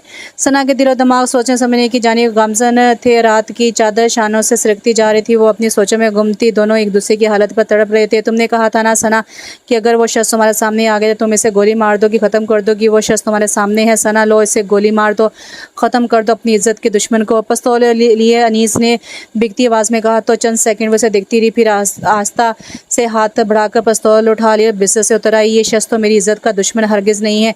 इस शख्स की वजह से मेरे मेके वाले अब मुझे सर आंखों पर बैठाते इनके सामने बिछ जाते हैं, सना ने दिल में कहा, और पिस्तौल में से गोली निकालकर डस्टबिन में फेंक दी। पिस्तौल इसके हाथों से फिसल कर नीचे जा गिरा। ख़त्म कर दो, अपना सब कुछ ख़त्म कर दो।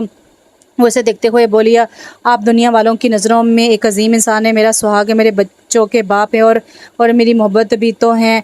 मैं कैसे मार दूं आपको अनीस अहमद, कैसे? मैं फिर से रसवाइयों के भंवर में नहीं फंसना चाहती। आपको मार कर मुझे क्या मिलेगा? ज़िला रसवाई, जेल और जग हसाई, मेरा बच्चा रुल जाएगा। पहले क्या कम रसवाई हुई थी कि अब मैं शोहर को कत्ल करके फिर से ज़िल्लत का इश्तिहार बन जाऊँ? नहीं अनीस अहमद, मेरी बेगुनाही और पारसाई पर तो फिर भी कोई क़यामत तक नहीं करेगा। आप तो तब भी मज़लूम और मासूम और अजीम ही कहलाएंगे। जाइए अनीस अहमद, मैंने आपको माफ़ किया इस मोहब्बत के सदक़े जो आपने मुझे इन 3 बरसों में दी है, सराहत और मसरत के सदक़े जो आप मुझे मिहा करते रहे हैं, और इस औलाद के सदक़े जिसका होना आपके वजूद के सबब है। मैंने आपको इस गुनाह के लिए माफ़ किया अनीस अहमद। मेरी दुआ है कि अल्लाह ताला भी आपको माफ़ करे। वो रोते उसके दिल पर पहाड़ जितना बोझ उठाती इसके लिए और भी अनमोल हो गई थी। सना मैं तुम्हारा कसूरवार हूँ, मुजरिम हूँ, तुम्हारा मुझसे भूल हो गई थी। सना मैं बह गया था, शैतान के बहकावे में आ गया था। मेरे दोस्त फ़ज़ा ने मेरी तुम्हारे लिए बेकरारी देखते हुए ये मशवरा दिया था। वो दुबई में होता है आजकल, इसे मालूम है कि मैंने तुमसे शादी कर ली थी, तो वो दूसरा शख्स आपका दोस्त था। सना ने इसका नदामत से चूर चेहरा देखते हुए कहा तो नज़रें झुकाकर संजीदगी और रंजीदगी से गोया हुआ, हाँ मैं कमज़ोर लम्हे की गिरफ्त में आ गया था और पस्ती में जा गिरा था, मगर ये सच है कि मैंने तुम्हें पाने के लिए वो सब किया था। मेरे पास और कोई रास्ता ही नहीं बचा था। सना अगर तुम मेरी ज़िंदगी में ना आती तो मर जाता।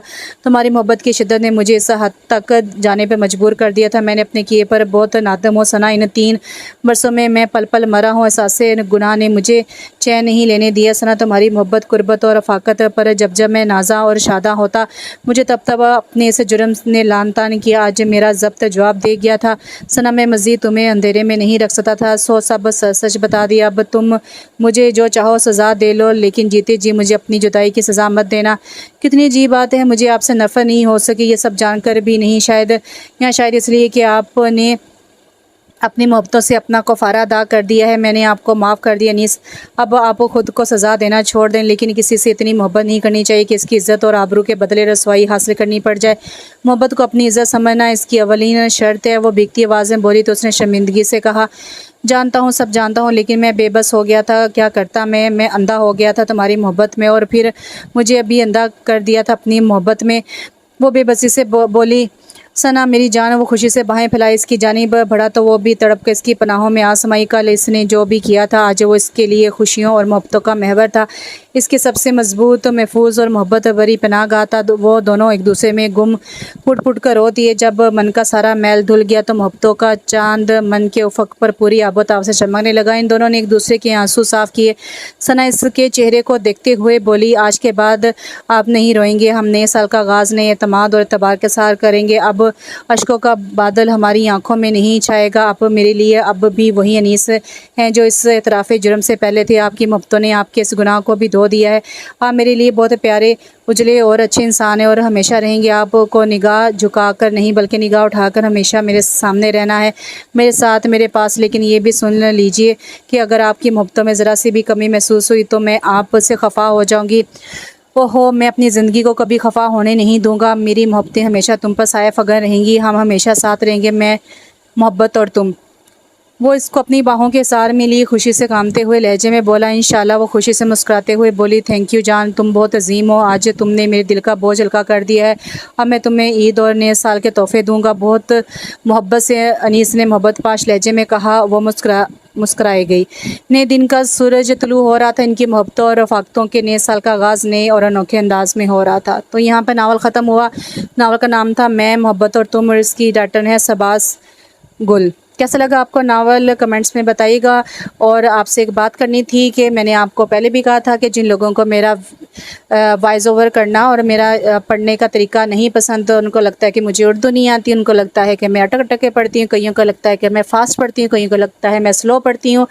तो मैंने उन पहले भी कहा था कि अगर आपको ऐसा लगता है तो आप आवाज़ बंद करके नावल को पढ़ लिया करें, और अगर आप नावल को नहीं सुनना चाहते और सिर्फ तनकीद और मजाक उड़ाना चाहते हैं तो बराए मेहरबानी आप किसी और चैनल से कुछ भी पढ़ लिया करें, लेकिन किसी का मजाक नहीं उड़ाते, क्योंकि मैं तो यहाँ पर हूँ और मैं पढ़ती रहूँगी और उसमें इम्प्रूवमेंट आती रहेंगी, सब कुछ होता रहेगा। लेकिन किसी का दिल दुखाना, किसी का मजाक उड़ाना और किसी पर बिला वजह तनकीद करना, वो कहीं पे भी जायज़ नहीं है। और ये गुनाह होता है कि अगर आप किसी का दिल दुखाते हो सिर्फ़ अपने दिल की तस्कीन के लिए और मजाक उड़ाने वाले अंदाज में उसका लहजा, उसकी बातों का मजाक उड़ाते हैं, तो वो कहीं पर भी आपकी नेकी नहीं लिखी जाती। अगर आपको मेरा वॉइस ओवर करना, मेरी पढ़ना और मेरा जो है वो तलफ़ुज़ या जो भी है उर्दू वो नहीं पसंद, तो प्लीज़ आप वॉइस को बंद करके पढ़ लिया करें। नहीं तो आप वैसे पढ़ लिया करें। अमूमन लोग वैसे भी पढ़ लेते हैं, लेकिन किसी का ऐसे मजाक उड़ाना और ऐसे मजाकिया कमेंट्स करना ये अच्छे और ज़र वाले लोगों की निशानी नहीं होती। क्योंकि मैं तो पढ़ती रहूँगी, मैं अपने अंदर इम्प्रूवमेंट लाती रहूँगी और मुझे पता है कि मैंने कितनी इम्प्रूवमेंट लाई हूँ। और जो लोग इस चैनल पे शुरू से साथ जुड़े हुए हैं उन्हें पता है कि मैं डे फर्स्ट से इनके साथ जुड़ी हुई हूँ और मैंने बहुत इम्प्रूवमेंट लाई है और मैं मज़ीद लाऊँगी। लेकिन मैं ऐसी छोटी छोटी बातों से दिल थोड़ा नहीं करती। लेकिन मुझे इस बात पे हो रहा है कि उन लोगों की सलाह होनी चाहिए जो अपने अंदर की फ्रस्ट्रेशन को अपने मैसेज में या अपने कमेंट्स में किसी का मजाक उड़ा के करते हैं, तो वो कैसे मुतमिन होकर और सुकून से कैसे रह सकते हैं। दूसरों का ख्याल रखें, दूसरों में खुशियाँ बांटें। कोई बात बुरी लगती है तो उसे इग्नोर करके अगली राह पर चलें, तो अल्लाह ताला आपके लिए आसानियाँ पैदा करता है। इंशाल्लाह मैं फिर मिलती हूँ। मेरी फिर कोई बात बुरी लगी हो तो उसके लिए माज़रत। और अब भी मेरा पढ़ने का अंदाज़ अच्छा ना लगा हो तो इसको आप म्यूट करके भी पढ़ सकते हैं। तो इंशाल्लाह फिर हाज़िर होती हूँ। अल्लाह हाफ़िज़।